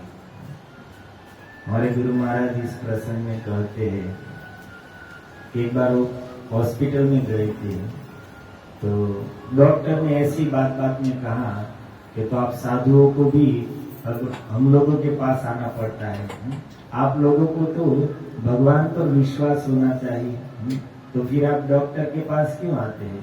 तो महाराज जी ने कहा कि भगवान के ऊपर विश्वास है इसलिए हम आपके पास आए हैं। वो कुछ समझ नहीं पाया कि ऐसा क्यों, भगवान के ऊपर विश्वास है तो हमारे पास क्यों आए? तो बोले कि हमें विश्वास है कि अगर भगवान की इच्छा होगी तो ही आपकी दवा हमें रोग मुक्त कर पाएगी, अगर भगवान की इच्छा नहीं है तो आपकी दवाई कुछ काम आने वाली नहीं। फिर महाराज जी ने उसको प्रश्न किया कि अगर आप समझते हैं कि आपके इलाज से सब रोग मुक्त हो जाते हैं, तब तो आज तक आपके पास आया हुआ कोई भी दर्दी बीमार होकर गया ही नहीं होगा, सब स्वस्थ हो जाते होंगे। वो कहता है ऐसा थोड़ा होता है, कोई कोई अच्छे होते हैं, कोई कोई नहीं होते। तो उसका अर्थ क्या हुआ? आप तो पूरी ताकत लगाकर दर्दी को अच्छा करने का प्रयास करते हैं, लेकिन दवाई देने पर भी भगवान की इच्छा हो वही निरोगी हो पाते हैं, और बाकी पूरी जिंदगी दवाई लेने पर भी रोगी ही बने रहते हैं। धन्वंतरी भगवान जब प्रकट हुए, भागवत में तो इतना ही सुखदेव जी ने कहा कि अमृत का कलश लेकर प्रकट हुए, परंतु अन्य पुराणों में लिखा है कि भगवान धन्वंतरी के हाथ में अमृत कलश के साथ में आयुर्वेद ग्रंथ भी था, और हाथ में 3 औषधियां थी, आंवला, हरड़े और बहड़े, 3 औषधियां जिसको मिलाकर त्रिफला चूर्ण बनता है। ये तीनों औषधियों को भी भगवान अपने साथ में लेकर प्रकट हुए थे, और इसलिए आयुर्वेद में सबसे श्रेष्ठ इन तीनों औषधियों को माना गया। इन तीनों को मिलाकर जो चूर्ण बनता है उसको क्या कहते हैं? त्रिफला चूर्ण, और इसको सबसे श्रेष्ठ चूर्ण माना गया है। अन्य जितने भी औषधियां या चूर्ण इत्यादि है, तो आयुर्वेद के अनुसार उनको 12 मास नहीं ले सकते हैं, उसको ऋतु के अनुसार, समय के अनुसार लेना होता है। लेकिन एक त्रिफला ही ऐसा चूर्ण है जिसको 12 मास ले सकते हैं और कभी भी ले सकते हैं। भगवान धन्वंतरी इन तीनों औषधियों को लेकर प्रकट हुए थे, इसलिए दूसरी दवाई खाने से अच्छा है कि इनका सेवन करना चाहिए। और आयुर्वेद में भगवान धन्वंतरी ने आयुर्वेद का जो प्रारंभ किया, तो उसके मंगलाचरण में पहला ही श्लोक लिखा है, बहुत सुंदर श्लोक है, अच्युतानंत गोविंद। अच्छा, आप लोग भी मेरे पीछे बोलिए, याद रह जाएगा तो काम आएगा। अच्युतानंत गोविंद नाम स्मरण भेषजम, नाम स्मरण भेषजम नश्यन्ति सकला रोगा, नश्यन्ति सकला रोगा, सत्यं सत्यं वदाम्यहम्, सत्यं सत्यं वदाम्यहम्। भगवान धन्वंतरी आयुर्वेद का प्रारंभ कर रहे कि अच्युत अनंत गोविंद नाम स्मरण भेषजम। भगवान कृष्ण के जो नाम है अच्युत अनंत गोविंद, यह नाम ही सच्ची, भेषज का अर्थ होता है औषधि, दवाई है। नश्यन्ति सकला रोगा, इसी से समस्त रोग समाप्त होंगे। ये शरीर के रोग तो बहुत छोटे छोटे हैं, सबसे बड़ा है आत्मा का रोग, मन का रोग, बुद्धि का रोग। इन सारे रोगों को नश्यन्ति सकला रोगा, यह औषधि नष्ट करेगी। और कहते सत्यम वदामि हम। भगवान को लगा कि विराट वाले एक बार कहने से नहीं मानेंगे, इसलिए 2 बार कहा, सत्यम सत्यम वदाम्यहम्, बिल्कुल सत्य कह रहा है। सत्य औषधि भगवान का नाम है।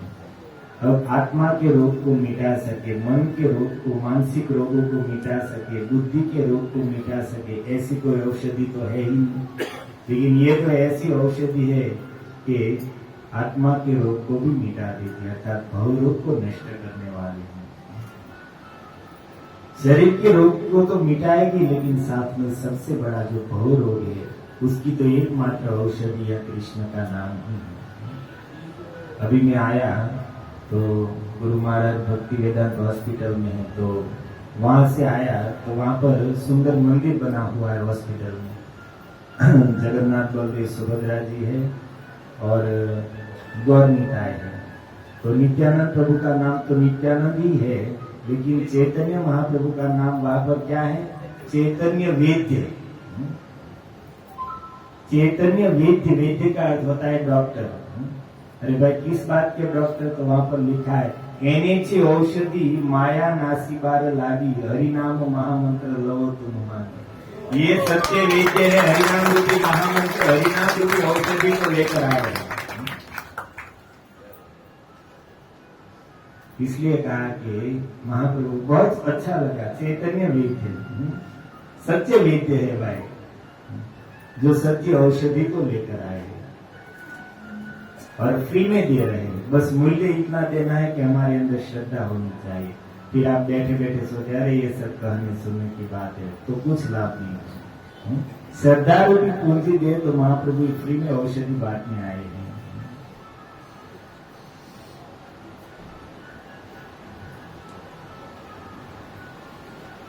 धनवंतरी भगवान प्रकट हुए और जब असुरों ने देखा तम आलोक्य असुरा सर्वे कलशम चामृत भृतम, देखा कि यह परम अद्भुत पुरुष हाथ में अमृत का कलश लेकर प्रकट हुआ है, तो उसके लिए कहते लिप्संत सर्व वस्तुनि।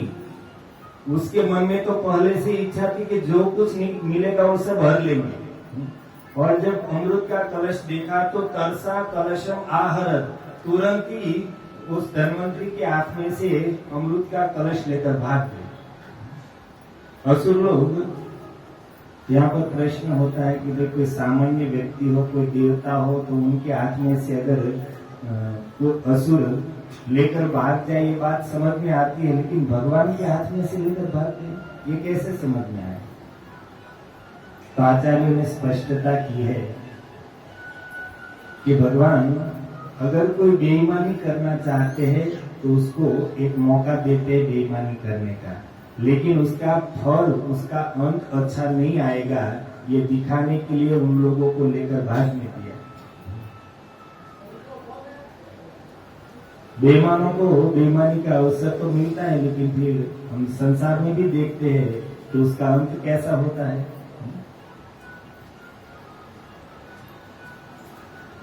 और असुर लोग सब अमृत कलश को लेकर भाग गए और इधर विषण्ण मनसो देवा हरि शरणम आए। देवता लोग अत्यंत विषण्ण मन से अत्यंत दुखी हो गए, मानो रोने ही लगे, रोते रोते भगवान की शरण में आए और अत्यंत दैन्य पूर्वक कहने लगे कि अरे प्रभु, अब तो हमारा क्या होगा? बिना अमृत पिए ही इन लोगों ने हमारी दशा हालत खराब कर दी थी, तो अब तो ये लोग अमृत पी लेंगे, तब हमारा क्या होगा? हम कहाँ जाएंगे, कहाँ रहेंगे?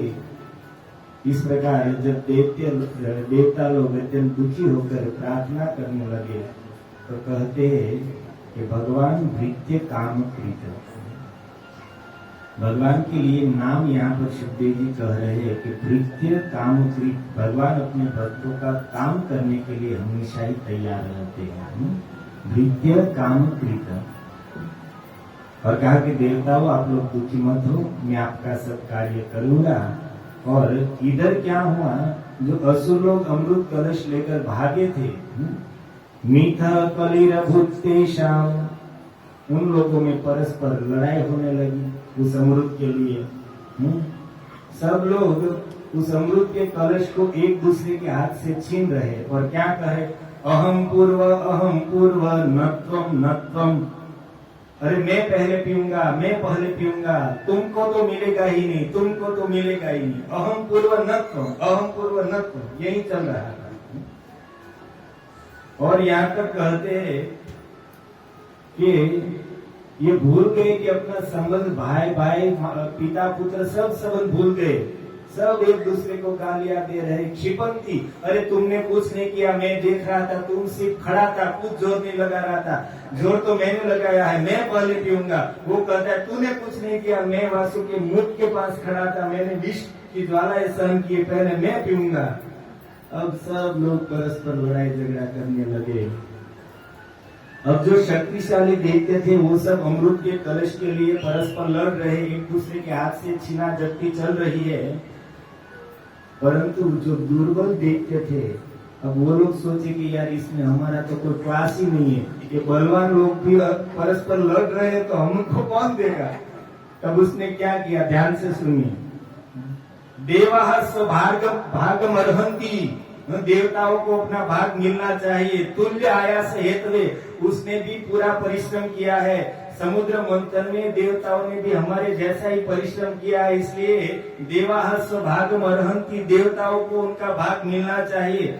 सत्र याग इवेतः, कोई भी ऐसा अनुष्ठान होता है तो इसमें जिन जिन लोगों ने मेहनत की है उन सबको भाग मिलता है। एषः धर्म सनातन, एषः धर्म सनातन, ये सनातन धर्म है, सबको अपना भाग मिलना चाहिए।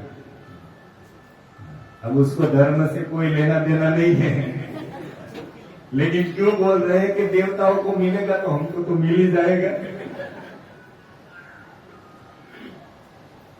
और सबसे बड़ा हमारे सनातन धर्म का, हिंदू धर्म का दुर्भाग्य यही है कि जब कोई व्यक्ति अपनी बुद्धि से, अपने बल से कुछ कार्य नहीं कर पाता है, तब वो धर्म के आड़ में करना चाहता है, तब धर्म का आश्रय लेकर धर्म के बहाने अपना कार्य, अपनी दुकान चलाता है। और सबका चल रहा है।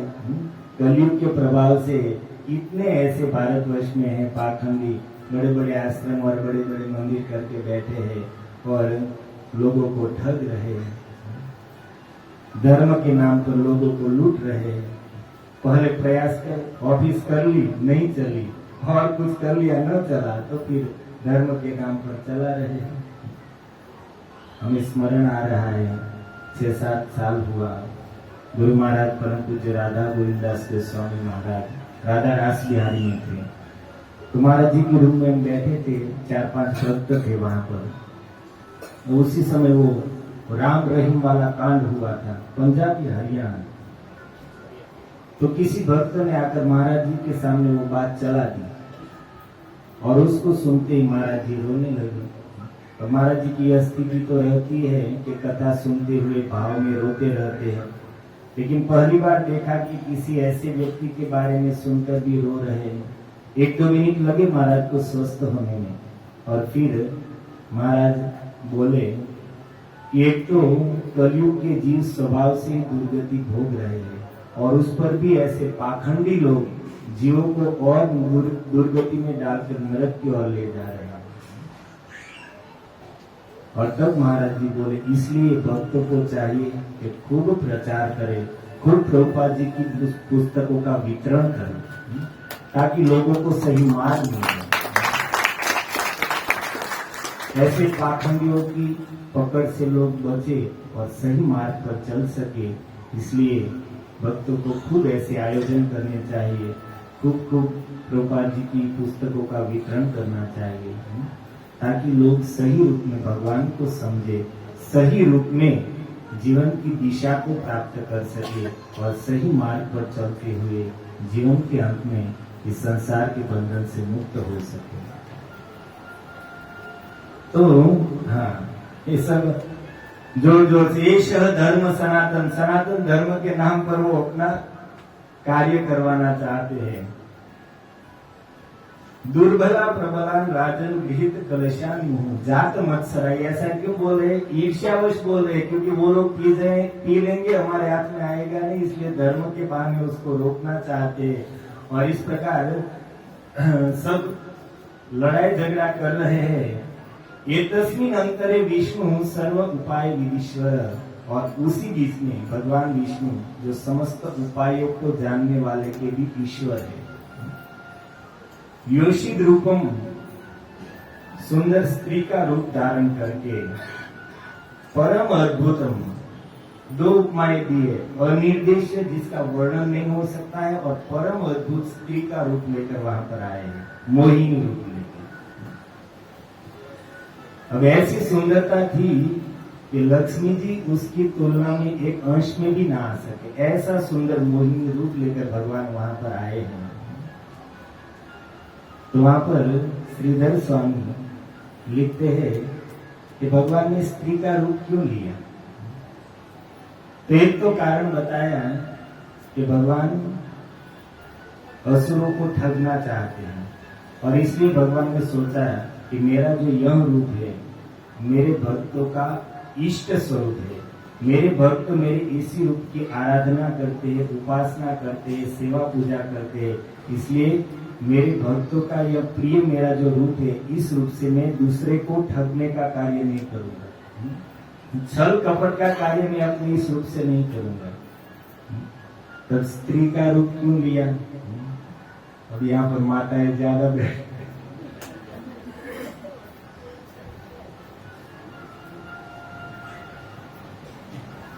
लेकिन भागवत के महान आचार्य श्रीधर स्वामी का मत, इसलिए आप सुन लीजिए, आप हमें मत दोष दीजिए।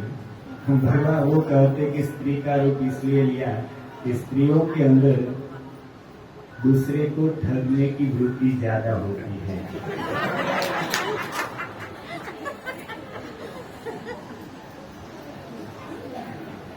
आप लोगों को नहीं कहा है, आप लोग तो सत्संग कर रहे हैं, लेकिन साधारण स्त्रियों की बात है। और सत्संग करने पर भी आप लोग अगर ऐसा कर रहे हैं, तब समझो कि आपका किया हुआ सत्संग पानी। तो इसलिए भगवान सुंदर स्त्री का रूप लेकर वहां पर आए हैं। उसके रूप का भी वर्णन किया है। असुरों के अंदर काम उद्दीपन करने वाला वह अद्भुत रूप है। और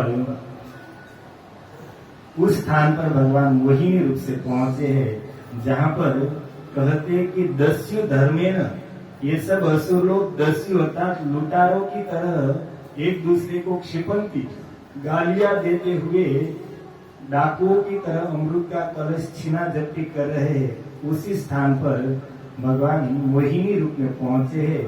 और इन असुरों ने जब आयांतिम ददृशु स्त्री, उस सुंदरी स्त्री को आता हुआ देखा तो तुरंत ही भूल गए और कहने लगे, अरे तुम क्या लड़ाई झगड़ा कर रहे हो, छोड़ो उस अमृत को, सच्चा अमृत इधर आ रहा है, देखो देखो।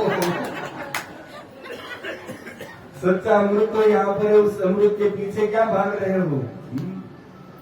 और तुरंत ही दौड़कर वहां पर पहुंच गए और कहने, अहो रूपम अहो धामम अहो अस्य नवम वयः, देखो तो सही इसका रूप कितना सुंदर है, देखो इसका कैसा शरीर है, देखो इसकी कैसी युवानी है। अरे भाई सच्चा अमृत, हमें तो लगता है कि 14 रत्न इसके अंग में है। तो देवता मूर्ख है, वो सब क्या सोचने लगे, देवता सब मूर्ख है जो समुद्र मंथन करके इतना परिश्रम करके व्यर्थ के 14 रत्न निकाले। सच्चे 14 रत्न तो इसके अंग में हमें दिखाई दे रहे हैं। और वर्णन भी किया है इसको, किस किस स्थान में कौन कौन से रत्न दिखाई दे रहे हैं। कह दू,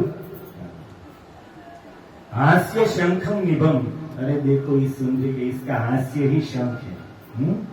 जो हंसती है तो उसकी उज्जवल दंत पंक्ति दिखती है, तो यह हास्य ही शंख के समान उज्जवल है।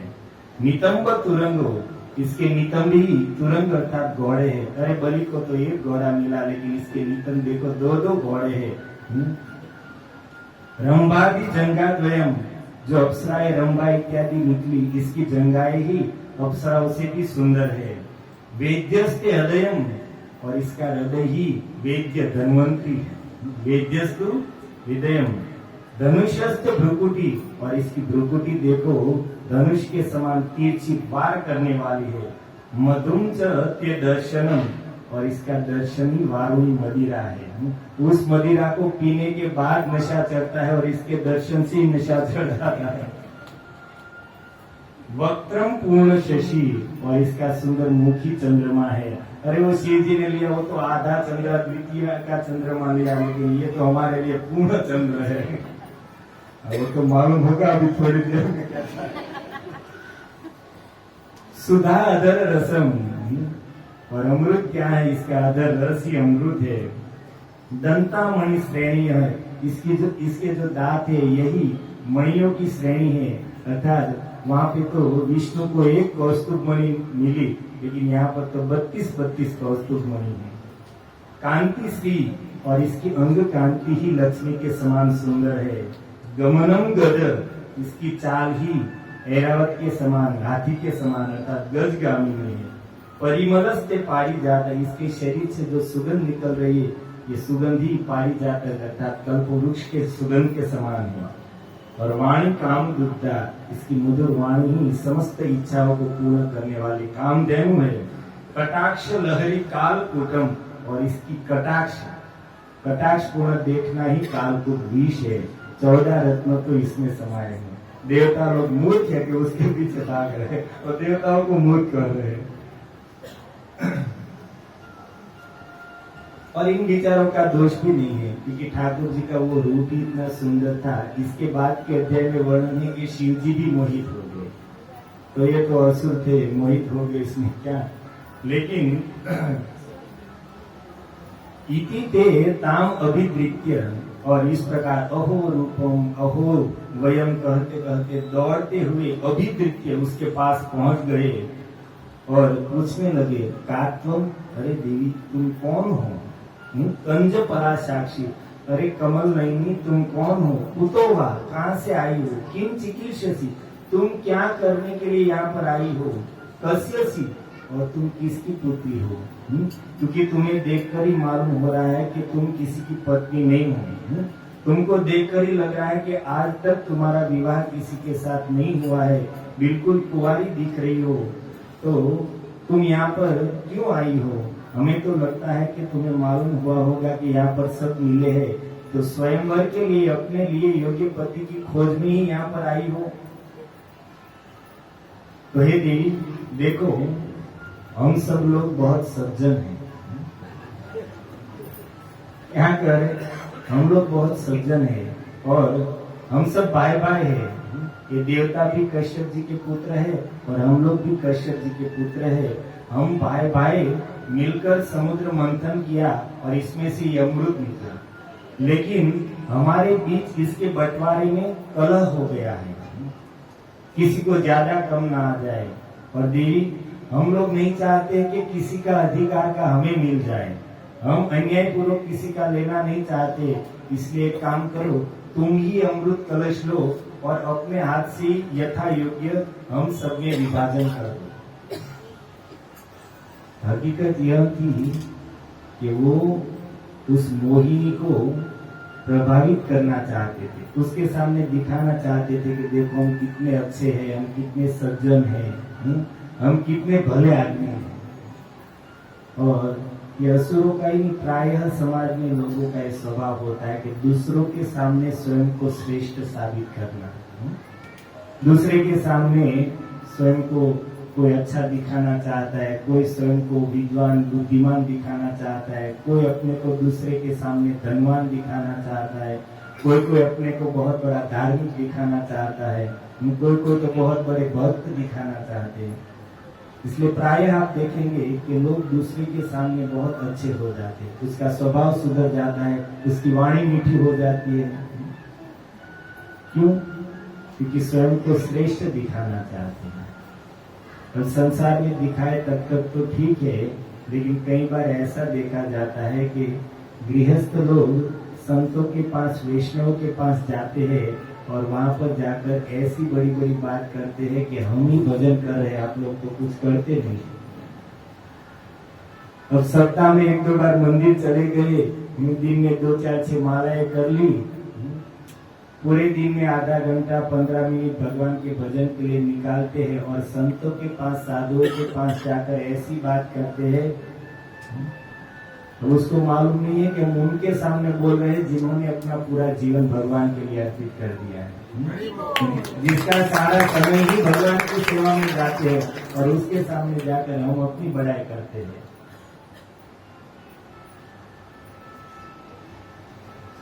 और असुर लोग यहाँ पर ऐसी मीठी मीठी बात कर रहे हैं कि वो मोहिनी को दिखाना चाहते कि हम कितने अच्छे आदमी हैं, हम कितने सज्जन हैं। यदि तुम इस अमृत कलश को लेकर हम लोगों के अंदर यथा योग्य बांट दो। अब वे लोग मोहिनी को प्रभावित करना चाहते हैं, तो मोहिनी भी कुछ कम नहीं है, वो भी असुरों को अपने विश्वास में लेने के लिए वो क्या करती,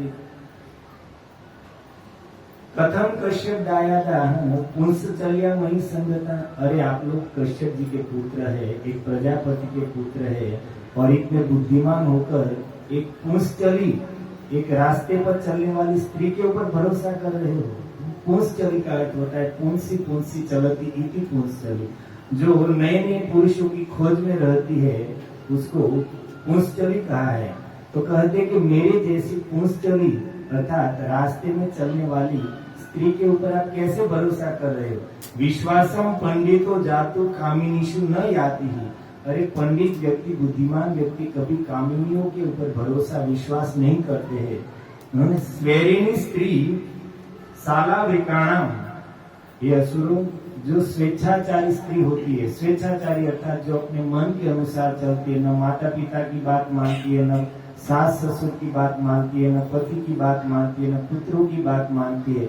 ऐसी स्वेच्छाचारिणी जो स्त्रियां होती है उनकी मित्रता सालावृकाणा अर्थात कुत्ते और बंदर की तरफ होती है। कुत्ते जैसे नई नई कुत्तियां ढूंढते रहते, बंदर नए नए साथी की खोज में रहते, ऐसे ही जो ऐसी स्त्रियां होती है नूतनम नूतनम विचिन्वता, नए नए साथियों की खोज में रहते। तो तुम जैसे विद्वानों को चाहिए कि ऐसी स्त्रियों के ऊपर भरोसा विश्वास नहीं करना चाहिए।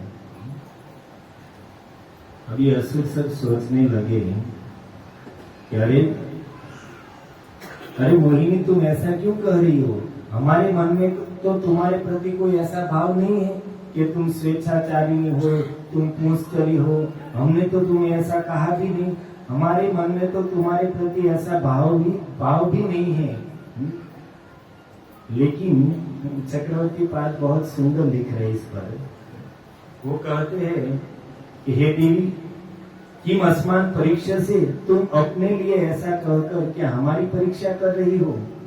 वयम अविश्वासिनो अशुद्ध अंतःकरण, तुम अपने बारे में कहकर व्यंग पूर्वक क्या यह कह रही हो कि हम लोग विश्वास के पात्र नहीं है, हमारा अंतःकरण शुद्ध नहीं है? अगर ऐसा तुम मान रही हो तो नेवम भवान, तो हम ऐसा नहीं मानने देंगे।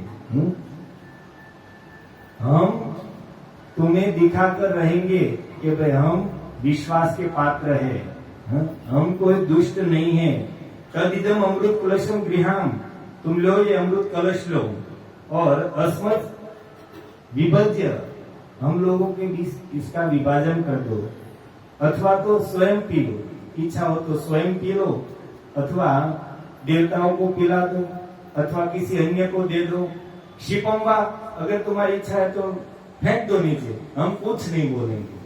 तुम यह कहते हो कि हम विश्वास योग्य नहीं है, तो लो। इतना कहकर ददुष्ट अमृत भाजनम, वो अमृत का कलश दे दिया। जिस अमृत कलश के लिए वो पिता पुत्र भाई भाई अभी तक एक दूसरे को गालियां देकर छीना झपटी दस्यु धर्म लुटारों की तरह लड़ झगड़ रहे थे, लेकिन वही मोहिनी की रूप जाल में फंसकर सामने चलकर अमृत भाजनम ददो, अमृत का पात्र उसके हाथ में थमा दिया। और भगवान ने अमृत का कलश हाथ में लिया। ईशित बभाष ईशित स्मित शोभया, और मुख पर मंद मुस्कान युक्त कहने लगे कि देखो असुरो, आप कहते हो कि ये अमृत का मैं बंटवारा कर दूं, परंतु मैंने कभी परोसने का कार्य नहीं किया है। मुझे तो अभ्यास ही नहीं परोसने का। मेरे भक्त लोग परोसते और मैं तैयार कर खाता हूँ। मैंने कभी सर्विस का कार्य नहीं किया। इसलिए हो सके कि किसी को कम हो जाए, किसी को ज्यादा मिल जाए, तो ये कहते अरे तुम जो भी करो हम कुछ नहीं बोलेंगे, हमें पूरा भरोसा है। तुम चाहे सब दे दो या हमको सब पिला दो या देवताओं को सब पिला दो या फेंक दो, हमें कुछ शिकायत नहीं है। तुम जो करोगी हमें मंजूर है। और फिर कहा ठीक है। और अमृत पीने के लिए सबसे पहले सब स्नान इत्यादि करके उपोष कई दिनों से भूखे थे। अमृत मंथन चल रहा था तो बीच में किसी ने भोजन नहीं किया था, भूखे थे, लेकिन फिर भी कृत्वा स्नान, सबने पहले देवताओं ने और असुरों ने सबसे पहले स्नान किया।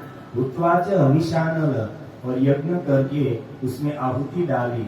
दत्वा गो विप्रम, ब्राह्मणों को गायों का दान किया है। कृत स्वस्तयनम, और ब्राह्मणों के पास स्वस्ति पाठ कराया है। और फिर वासांसी परिधाय, नए नए वस्त्र पहने हैं और एकदम पवित्र होकर पुष्प के आसन पर पूर्वाभिमुख होकर बैठ गए। क्यों? अमृत पीना है। महाराज जी कहते हैं कि आजकल के लोगों से तो ये असुर अच्छे है, स्नान करके बैठे हैं नहीं, दान पुण्य करके बैठे। आजकल के लोग तो सुबह में जगते हैं और जगकर या तो कुल्ला कर लिया या तो ब्रश कर लिया और फिर सीधा नाश्ते पर बैठ गए। और फिर पूरे घर को पवित्र करते हुए पूरे घर में इधर उधर घूमते रहते, टीवी देखेंगे, मोबाइल देखेंगे। और फिर जब ऑफिस जाने का समय होगा, ऑफिस जाने के समय से 15 मिनट पहले बाथरूम में घुसेंगे, 10 मिनट में नहाएंगे 5 मिनट में कपड़े पहनेंगे, आधी सेकंड में ठाकुर जी को ऐसा उपकार कर देंगे और ऑफिस के लिए निकल जाएंगे। ये अच्छे है कि नहा धोकर बैठे हैं, नए वस्त्र पहनकर बैठे हैं। महाराज जी कहते हैं, और आजकल के लोग सुबह में तो सुबह की बात तो रही, शाम को घर आते तो न हाथ पैर धोना और न पैरों से जूते निकालना, न मोजे निकालना, और ऐसे ही डाइनिंग पर बैठ गए। डाइनिंग टेबल नहीं बोलते, डाइनिंग पर बैठ गए और खाने लगे। कम से कम इतना तो विवेक होना चाहिए कि बाहर से आए, तो वैसे तो नियम है स्नान का, लेकिन आपके पास स्नान का समय नहीं है, तो कम से कम हाथ पैर तो धो ही लेने चाहिए। हम लोग बचपन से देखता है कि हमारे वडील लोग घर पे आते थे तो सीधे ही नल के पास जाते थे, हाथ पैर धोकर ही फिर कुछ भी करते थे। तो इतना तो विवेक होना ही चाहिए कि कम से कम हाथ पैर तो धो ले और स्नान कर ले, तब तो बहुत अच्छा है। तो सब बैठ गए हैं और इसी में मोहिनी अमृत का कलश लेकर उस सभा भवन में प्रवेश किया। हाथ में सुंदर अमृत का कलश है और देखा कि सब लोग बैठे हैं, देवता और असुर सब। तो मोहिनी ने इशारा करके, जो दैत्यों के लीडर थे उसको इशारा करके बुलाया और क्या कहा, ये लोग हमारे समाज में क्यों बैठे हैं? देवता लोग साथ में बैठे थे, इसको हमारे समाज में क्यों बैठा है? अलग करो इनको, इन सब लोगों को अलग करो। देखो इसमें ऊपर पतला पतला है, ऊपर ऊपर पानी जैसा है और नीचे गाढ़ा अमृत है, तो इन लोगों को अलग करो। पहले इन लोगों को ऊपर से जो पतला पतला है वो खिला देती है और फिर हमारे समाज को गाढ़ा अमृत मिलेगा। अब वो मोट उसको, ये थोड़ी छाछ है तो ऊपर पानी रहेगा, नीचे माल रहेगा। और फिर सबको पंक्ति से हार बंद बैठा दिया है और भगवान चल रहे हैं।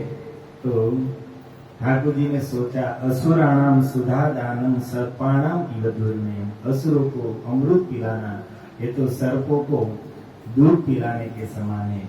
इसलिए असुरों की वंचना करके अपनी तिरछी दृष्टि से, प्रेम पूर्ण दृष्टि से असुरों के सामने देख रही है मोहिनी, उसको मोहित कर रहे हैं और देवताओं को अमृत पान करा रहे हैं। अब देवता लोग अमृत पी रहे और वो लोग सामने बैठे, उसकी दृष्टि मोहिनी के सामने है और मोहिनी ऐसे देख रही थी कि ये सब असुरों को भ्रम हो गया कि हम ही चाहती है, हमसे ही विवाह करेगी। और किसी किसी को शक हो गया कि हमारे लिए बचेगा नहीं, लेकिन वो बोले कि ये लोग नहीं बोल रहे तो हम क्यों बोले, हमसे नाराज हो गई तो मोहिनी, तो कोई कुछ बोले ही नहीं। लेकिन एक दैत्य था जो बुद्धिमान था, स्वरभानु नाम का एक दैत्य था, उसको कुछ दाल में काला लगा तो देवता का रूप लेकर सूर्य और चंद्र के बीच में जाकर बैठ गया और भगवान मोहिनी रूप से अमृत पिला रहे हैं। तो स्वरभानु होता है जिसको राहु कहते हैं, उसके हाथ में अमृत आया। तुरंत ही चंद्रमा और सूर्य देव ने इशारा करके कहा कि ये हमारा समाज का नहीं है और तुरंत ही मोहिनी ने वहीं पर सुदर्शन चक्र धारण कर लिया और सुदर्शन चक्र से वहीं पर उसका गला काट दिया। प्रश्न होता है कि चंद्र और सूर्य ने पहचान लिया तो क्या भगवान ने नहीं पहचाना होगा? भगवान ने पहचान लिया था, लेकिन वो अमृत का प्रभाव दिखाना चाहते थे कि उस राहु ने अमृत पान किया, लेकिन अमृत उसके मुंह को स्पर्श किया था, अभी अंदर नहीं गया था। उससे पहले तो भगवान ने उसका मस्तक काट दिया, परंतु अमृत के स्पर्श से ही उसका जो मस्तक था वह अमर हो गया और फिर ब्रह्मा जी ने उसको एक ग्रह बना दिया। और आज भी अवसर के समय अर्थात पूर्णिमा के समय अपने वैर को याद करके सूर्य और चंद्र के ऊपर आक्रमण करता है और इसी को हम ग्रहण कहते हैं। पर्वणि पर्वणि चंद्र अर्काभ्याम धावती, और तब तक प्रायः देवताओं को अमृत पिलाने का कार्य हो चुका था। उसी समय पश्यताम असुरेंद्राणाम स्वम रूपम जगरुहे हरि। उन असुरों के देखते ही देखते मोहिनी में से भगवान चतुर्भुज हरि हो गए और उनके देखते ही देखते गरुड़ पर सवार होकर वहां से निकल गए। और अब इन दैत्यों को इतना क्रोध आया कि इन देवताओं ने हमारे साथ इतना छल कपट किया और वहीं पर युद्ध प्रारंभ हो गया। परंतु अब तो अमृत पीकर देवता लोग बलवान हो चुके थे, इसलिए असुरों को हार का सामना करना पड़ा। और इस प्रसंग को पूरा करते हुए परीक्षित जी के मन में संदेह हो रहा है। परीक्षित जी कहते हैं कि भगवान एवं सुरासुर गणा, अंतिम श्लोक है, आप लोग ध्यान से सुन लीजिए। संपूर्ण प्रसंग समुद्र मंथन कथा क्यों कही गई है, उसका सार यहाँ पर प्रस्तुत किया जा रहा है। एवं सुरासुर गणे समदेश काल हेत्वर्थ कर्म मतयो विफले विकल्पा तत्रामृतं सुरगणा फलमंजसा यत्पाद पंकज रज शयनान्न देत्या।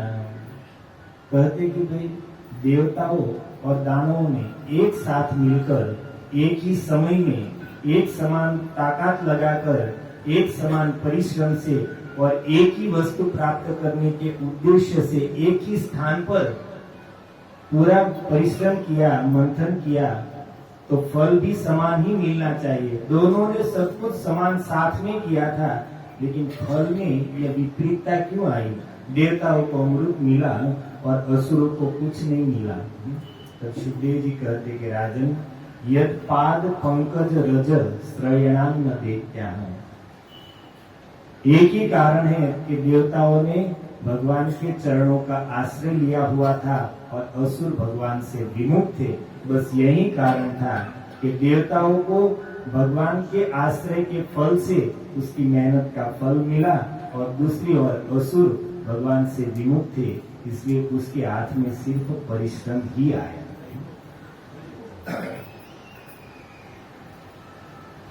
संसार में भगवान से विमुख जो होते हैं, वो मान लीजिए उसको कभी कुछ सफलता मिल जाती है, कुछ संपत्ति भी मिल जाती है, लेकिन उस संपत्ति को प्राप्त करके भी वो उसका भोग नहीं कर पाते। संपत्ति का भोग क्या है? संपत्ति प्राप्त क्यों की जाती है? सुख के लिए। लेकिन संपत्ति मिलने पर भी सुख नहीं मिला तो वो संपत्ति क्या काम की? तो भगवान से जो विमुख लोग हैं, इस जगत में कुछ सफलता प्राप्त कर ले, कुछ संपत्ति भी प्राप्त कर ले, लेकिन प्राप्त करने पर भी उसको न तो उसका सुख मिलेगा न उसका आनंद मिलेगा। वो संपत्ति ही उसके लिए चिंता, उपाधि, दुख और दुर्गति का कारण बन जाएगी। संपत्ति प्राप्त करने पर भी वो भोग नहीं पाएंगे। जैसे यहाँ पर असुरों के हाथ में अमृत आ गया था, लेकिन हाथ में आने पर भी क्या वो पी सके? भगवान से विमुख होने के कारण हाथ में आई हुई वस्तु का भी उपयोग नहीं कर पाए, उसका लाभ नहीं ले पाए। और दूसरी ओर जो लोग इस जगत में भगवान की शरणागत है, कुछ वस्तु को खो भी देंगे तो भी अगर भगवान पर भरोसा रखेंगे तो भगवान की कृपा से खोई हुई वस्तु भी उसे प्राप्त हो जाएगी। और प्राप्त होगी उतना ही नहीं, उस वस्तु का वो सच्चा उपभोग आनंद भी ले पाएंगे। जैसे यहाँ पर देवता, हाथ से अमृत चला गया था, लेकिन जाने पर भी भगवान की कृपा से गया हुआ अमृत वापस भी आ गया, और वापस आया इतना ही नहीं, उसका पान भी कर लिए। और उधर असुर विमुख थे, तो हाथ में आया अमृत पी नहीं सके और चला गया। बस इसी बात को सुखदेव जी कहते, हे राजन, इसी प्रकार इस संसार में जो लोग भगवान के शरणागत होकर अगर अपना परिश्रम करते, कुछ भी कार्य करते हैं, तो भगवान की कृपा से उसको यह जन्म में सुख, शांति, समृद्धि और परलोक में सद्गति प्राप्त होगी। और कोई व्यक्ति भगवान से विमुख है तो उसको इस संसार में भी चिंता, उपाधि, कष्ट, दुख ही हाथ में लगेंगे और अंत में दुर्गति ही भोगेंगे, जैसे यहाँ पर दैत्य का हुआ है। तो इसी बात को समझाने के लिए सुखदेव जी ने यह सारा प्रसंग इतने विस्तार से कहा है कि हम लोग इन कथाओं के माध्यम से वास्तविकता को समझ सके कि भगवान के चरणों का आश्रय लेना हम लोगों के लिए कितना महत्वपूर्ण है। जीवन में अगर सफलता चाहिए, सुख चाहिए, तो उसके लिए एक ही रास्ता है और वह है एकम एव हरिस तत्र कारणम पाद सेवनम। धर्म अर्थ काम मोक्षाख्यम यह इच्छेत श्रेय आत्मनः एकम एव हरिस तत्र कारणम पाद सेवनम। धर्म अर्थ काम मोक्ष या किसी भी प्रकार का आत्म कल्याण चाहते हैं तो उसके लिए एक ही उपाय है, एकम एव हरिस तत्र कारणम पाद सेवनम। भगवान श्री हरि के चरणों की सेवा ही एकमात्र इन सब साधनों के लिए उपाय है। इस प्रकार कहकर सुखदेव जी कहते हैं, हे राजन, इति दानव देते न विंदन अमृतम रूप। हे राजन, दानव और दैत्यों को अमृत हाथ में नहीं आया। युक्त कर्माणी, यद्यपि उसने पूरा मेहनत, युक्त कर्माणी, पूरा कर्म किया था, पूरा परिश्रम मेहनत की थी, परंतु वासुदेव परांत मुखा, भगवान कृष्ण से विमुख होने के कारण उसके हाथ में अमृत नहीं आया, वो ऐसे ही रह गए और भगवान ने देवताओं को अमृत पिलाया। अच्छा, तो देवताओं को अमृत पिलाया तो हम लोग भी कोई कम भाग्यशाली नहीं है। देवताओं ने तो एक बार ही अमृत पिया, आप लोग तो यहाँ पर 4 दिन से अमृत पी रहे हैं। सच्चा अमृत क्या है? तब कथामृतम। इस प्रसंग में भगवान ने 4 अवतार लिए हैं। कितने अवतार? समुद्र मंथन में भगवान के कितने अवतार हुए? 4। कौन से? एक तो अजीत रूप से भगवान समुद्र मंथन करा रहे हैं, मनवंतर अवतार पहले दिन कहा था। दूसरा कश्यप रूप से भगवान ने मंदराचल को धारण किया। फिर तीसरा धन्वंतरी भगवान अमृत का कलश लेकर आए थे। और चौथा ये 4 अवतार है। एक ही प्रसंग में भगवान ने 4 अवतार लिए हैं, तो जिसमें भगवान के 4 अवतारों का वर्णन है, उस कथा को छोड़कर उससे बड़ा कोई अमृत हो सकता है? स्वर्ग का जो अमृत है वो भले ही लंबा आयुष्य दे सकता है, स्वस्थ शरीर दे सकता है, लेकिन क्या किसी को जन्म मृत्यु के चक्र से मुक्त करा सकता है? स्वर्ग का अमृत भले ही देवताओं को अमर बना दे, परंतु क्या वह भगवान के चरणों में प्रेम प्रदान कर सकता है? वो अमृत नहीं करेगा। ये तो कथा रूपी अमृत ही जीवों को संसार बंधन से मुक्त कराएगा और ये कथा अमृत ही हम सबको कृष्ण प्रेम प्रदान करेगा। सच्चा अमृत यह है और प्रभुपाद जी की कृपा से हम ये अमृत प्राप्त हुआ है और बिना मेहनत वाला अमृत है। आपने कुछ मंथन किया, वो लोग तो बेचारे कितने परिश्रम किए और दैत्य लोग तो वासुकी की वो विषैली ज्वालाओं को खाकर कैसे हो गए थे? कल कहा था ना, दावानल से जले हुए वृक्ष के जैसे हो गए थे। और आप तो बिल्कुल चमक रहे हैं, वो तो काले काले हो गए थे और आप अमृत पीकर चमक रहे हैं। तो बस और कुछ नहीं करना है, बस ऐसे ही संतों से और भगवान से प्रार्थना कीजिए कि जीवन में इसी प्रकार भगवान की कथा सुनते रहे, संतों के आदेश में रहकर, संतों वैष्णव के अनुगत में रहते हुए सेवा करते हुए इसी प्रकार सच्चे अमृत का पान कर सके। हरे कृष्णा कृष्णा कृष्णा हरे हरे, हरे राम राम राम हरे हरे। और विशेष रूप से हम आभारी है इस्कॉन विरार के भक्तों का, जिन्होंने हमें इतना सुंदर आयोजन करके हमें भगवान की कथा करने का एक अवसर दिया। तो इसलिए इन सब भक्तों को बुरी बुरी धन्यवाद। और सबके लिए भगवान के चरणों में यही प्रार्थना है कि इन सब भक्तों को ठाकुर जी खूब शक्ति दे, बुद्धि दे, सेवा की सामर्थ्य दे, खूब भक्ति दे इसी प्रार्थना के साथ हम भगवान के चरणों में एक बार महामंत्र का उच्चारण करेंगे। हरे कृष्णा कृष्णा कृष्णा हरे हरे, हरे राम राम राम हरे। और विशेष हमारे आज रासबिहारी मंदिर से सुंदर चैतन्य प्रभु और सब भक्त लोग पधारे हैं, तो हम इन सब भक्तों के भी बहुत आभारी है। प्रभु जी तो बहुत क्या करते संत है, हम तो संसारिक गृहस्थ जीव है, उनके सामने ऊपर बैठकर बोलने में भी संकोच हो रहा है, लेकिन फिर भी जैसे तैसे हमने कहने का प्रयास किया। इसमें कुछ गलती त्रुटि रह गई हो तो आप सब भक्तों के चरणों में, गुरु महाराज के चरणों में और प्रभुपाद जी के चरणों में क्षमा याचना करते। आइए महामंत्र के साथ मैं अपनी वाणी को विराम देता हूँ। हरे कृष्णा कृष्णा कृष्णा हरे हरे, हरे राम राम हरे।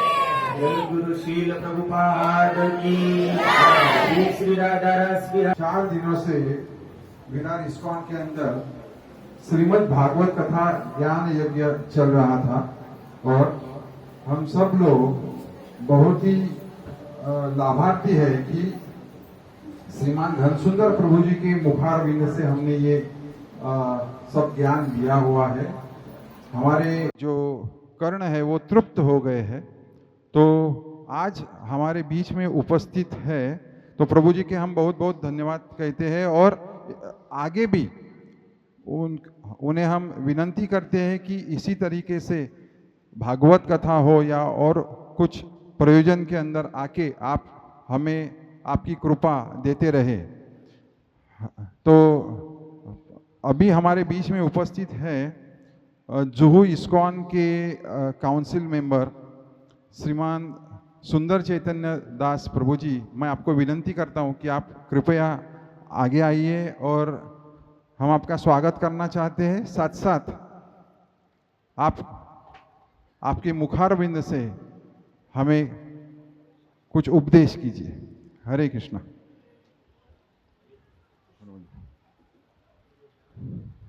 हरे कृष्णा भगवान महाचंद्र।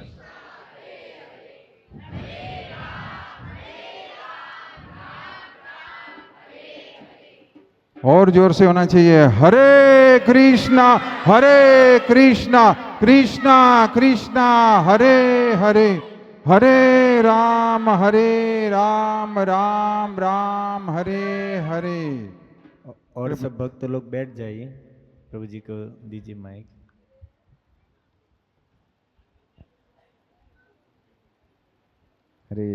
हरे कृष्णा ओम ज्ञानतिमिरन्धस्य ज्ञानाञ्जनशलाकया चक्षुरुन्मिलितं येन तस्मै श्रीगुरवे नमः। तो मुझे बहुत खुशी हुआ आज यहाँ पे आके कि घन सुंदर प्रभु ने पूरा घन वर्षा किया भागवत का, और असली रूप से यही हमारा जीवन है कि जितना हम भगवान का कथा सुने, जितना हम उसका स्मरण करें, जितना हम आपस में उसको शेयर करें, वही असली जीवन है। सनातन गोस्वामी पाद जी बोलते हैं, मदेक बंधो मत्संगी मद्गुरोर्मद्महाधनः मद्निस्तारक महाभाग्य मदानंद नमोस्तुते। तो सनातन गोस्वामी बोलते हैं कि ये जो भागवत है जिसका आप 4 दिन से श्रवण कर रहे हैं, वो बोल रहे हैं कि यही मेरा असली सहारा है, यही मेरा धन है, यही मेरा गुरु है, यही मेरी माँ है, पिता है, भाई है, बंधु है।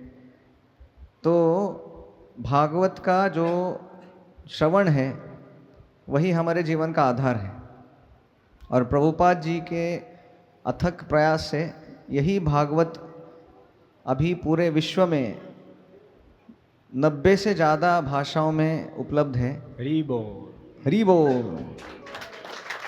तो ये पृथ्वी के ऊपर जितने भी देश है, हर एक देश में ये भागवत पहुंचा है, और ये प्रभुपाद जी का बहुत बड़ा हमारे ऊपर उपकार है। कुछ ही दिन पहले प्रभुपाद जी के एक बहुत वरिष्ठ भक्त जो है हिज ग्रेस हरिदास प्रभु, उनका वो अंतर्धान हुए जस्ट एक हफ्ता पहले। तो उनका जो जीवन था वो इसका जीता जागता प्रमाण था कि प्रभुपाद का कृपा जो है वो कितना शक्तिशाली है। उनका जीवन था ऐसा कि एकदम फिल्मी स्टाइल का जीवन था उनका। कृष्ण भावना में आए ही वो पहले चोर थे और हर हफ्ता जैसे आप मंदिर आते हैं वो जेल जाया करते थे। पुलिस भी थक गया था कि कितनी बार आएगा। तो ऐसे सिचुएशन में एक बार उनको प्रभुपाद जी का फोटो प्राप्त हुआ। जो मैगजीन है हमारा बैक टू गॉड हेड, वो अभी हम देख सकते हैं कि कैसे प्रभुपाद जी कहाँ कहाँ पहुँच जाते हैं।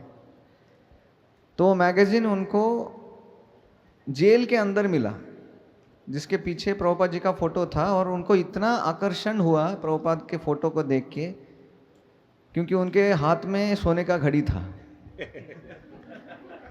तो इतना आकर्षित हुए कि सोचे कि अगर ये घड़ी मिल गया तो मुझे 1 साल तक कुछ काम करने की ज़रूरत नहीं। फिर नीचे एड्रेस देखा, हरे कृष्ण लैंड जुहू इस्कॉन, तो बोले हाँ ज़रूर जाना चाहिए। तो फोटो लेके आए वो हरे कृष्ण लैंड में, पूछ रहे थे स्वामी जी कहाँ रहते हैं। तो वहाँ के जो भक्त थे वो सोचे कि कोई अच्छा भक्त आया है, प्रभुपाद जी को ढूंढ रहा है। बोले आइए आइए अंदर आइए, उनको प्रसाद खिलाया। बोले कि प्रभुपाद जी अभी है नहीं, साउथ इंडिया गए हैं, 1 महीने बाद आएंगे। तो बोले आप ऐसा करो कि 1 महीना यहीं पे रहो। तो बोले यहाँ पे प्रसाद मिलेगा ना। तो बोले हाँ प्रसाद मिलेगा, सब मिलेगा। तो वो सोच रहे थे बाहर फुटपाथ पर रहता हूँ, खाने को नहीं मिलता है, तो मंदिर में रहने लगे। तो सुबह सुबह 4 बजे भक्तों ने उनको उठाया। तो वो बोले क्या हो गया। बोले मंगल आरती का टाइम हो गया। तो फिर उनको नहा के धो के भगवान के सामने लेके गए। मंगल आरती, अभी सब लोग डांस कर रहे थे, उनको भी डांस करना पड़ा, नहीं तो सब सोचेंगे कि ये कौन है। तो फिर उसके बाद उनके हाथ में माला थमाया, बोले अभी जप करना है। तो हरे कृष्ण महामंत्र का जप भी किया। और फिर ऐसा हुआ कि 15-20 दिन में जब प्रभुपाद वापस आए, वो मिलने गए, तो प्रभुपाद ने उनको पूछा कि आप कैसे आए यहाँ पे। तो बोले प्रभुपाद जी मैं आपके घड़ी चुराने के लिए आया था। तो वो भी सच्चा हृदय से बोल दिए। तो फिर प्रभुपाद ने अपना घड़ी निकाल के दिया उनको, बोले ठीक है आप रख लो। तो बोले नहीं प्रभुपाद जी अभी नहीं चाहिए घड़ी। तो फिर वो प्रभुपाद जी का सेवा करने लगे, और प्रभुपाद ने उनको कहाँ कहाँ नहीं भेजा प्रचार के लिए, रशिया और अनेक देशों में भेजा। तो हम देखते हैं कि वाल्मीकि का हृदय परिवर्तन हुआ था लाखों साल पहले, और हम वो कथा सुनते हैं, बोलते हैं कि अभी तो ऐसा नहीं होता है। लेकिन प्रभुपाद जी ने अपने जीवन में ऐसे कितने वाल्मीकि बनाए हैं। तो वो तो बहुत सारी चीज़ें बता रहे थे कि प्रभुपाद ने उनको बोला कि आप रशिया जाओ प्रचार करो।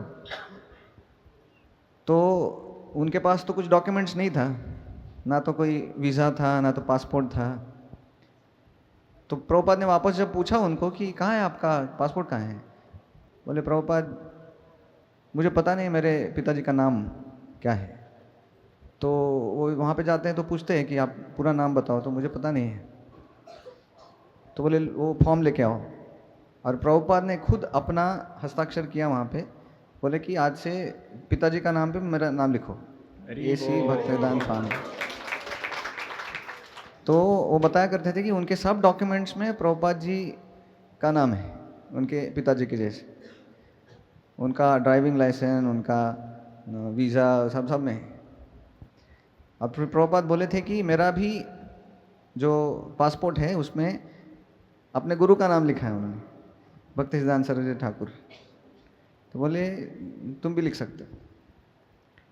तो ये प्रभुपाद जी का कृपा है कि ऐसे हमारे जैसे भूले भटके जीव जो क्या क्या अनंत कोटि ब्रह्मांडों में घूम के आए हैं, ऐसे व्यक्तियों को प्रभुपाद ने चुना और उनको भक्ति प्रदान किया। तो हम ऐसे जो महान संत है उनके चरणों में रहेंगे तो हमारा जीवन सफल हो जाए।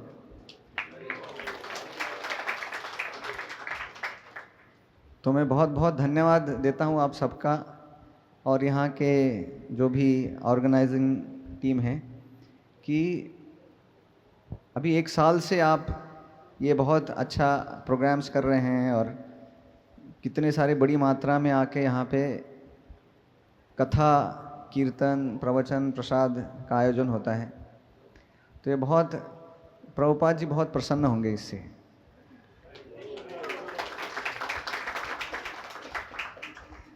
तो हम प्रभुपाद जी से और समस्त गुरुवृंद से यही प्रार्थना करते हैं कि हमारा जो भी सेवा है, हमारा जो भी प्रयत्न है ये भक्ति में, वो ऐसे ही दिन ब दिन बढ़ते जाए और उनका कृपा हमारे ऊपर रहे। हरे कृष्णा। श्रील प्रभुपाद की जय। हरि बोल। धन्यवाद प्रभु जी, बहुत बहुत धन्यवाद। तो प्रभु जी के साथ भी, उनके साथ भी कुछ भक्त आए हुए हैं, उनका भी हम स्वागत करते हैं। तो हरे कृष्णा।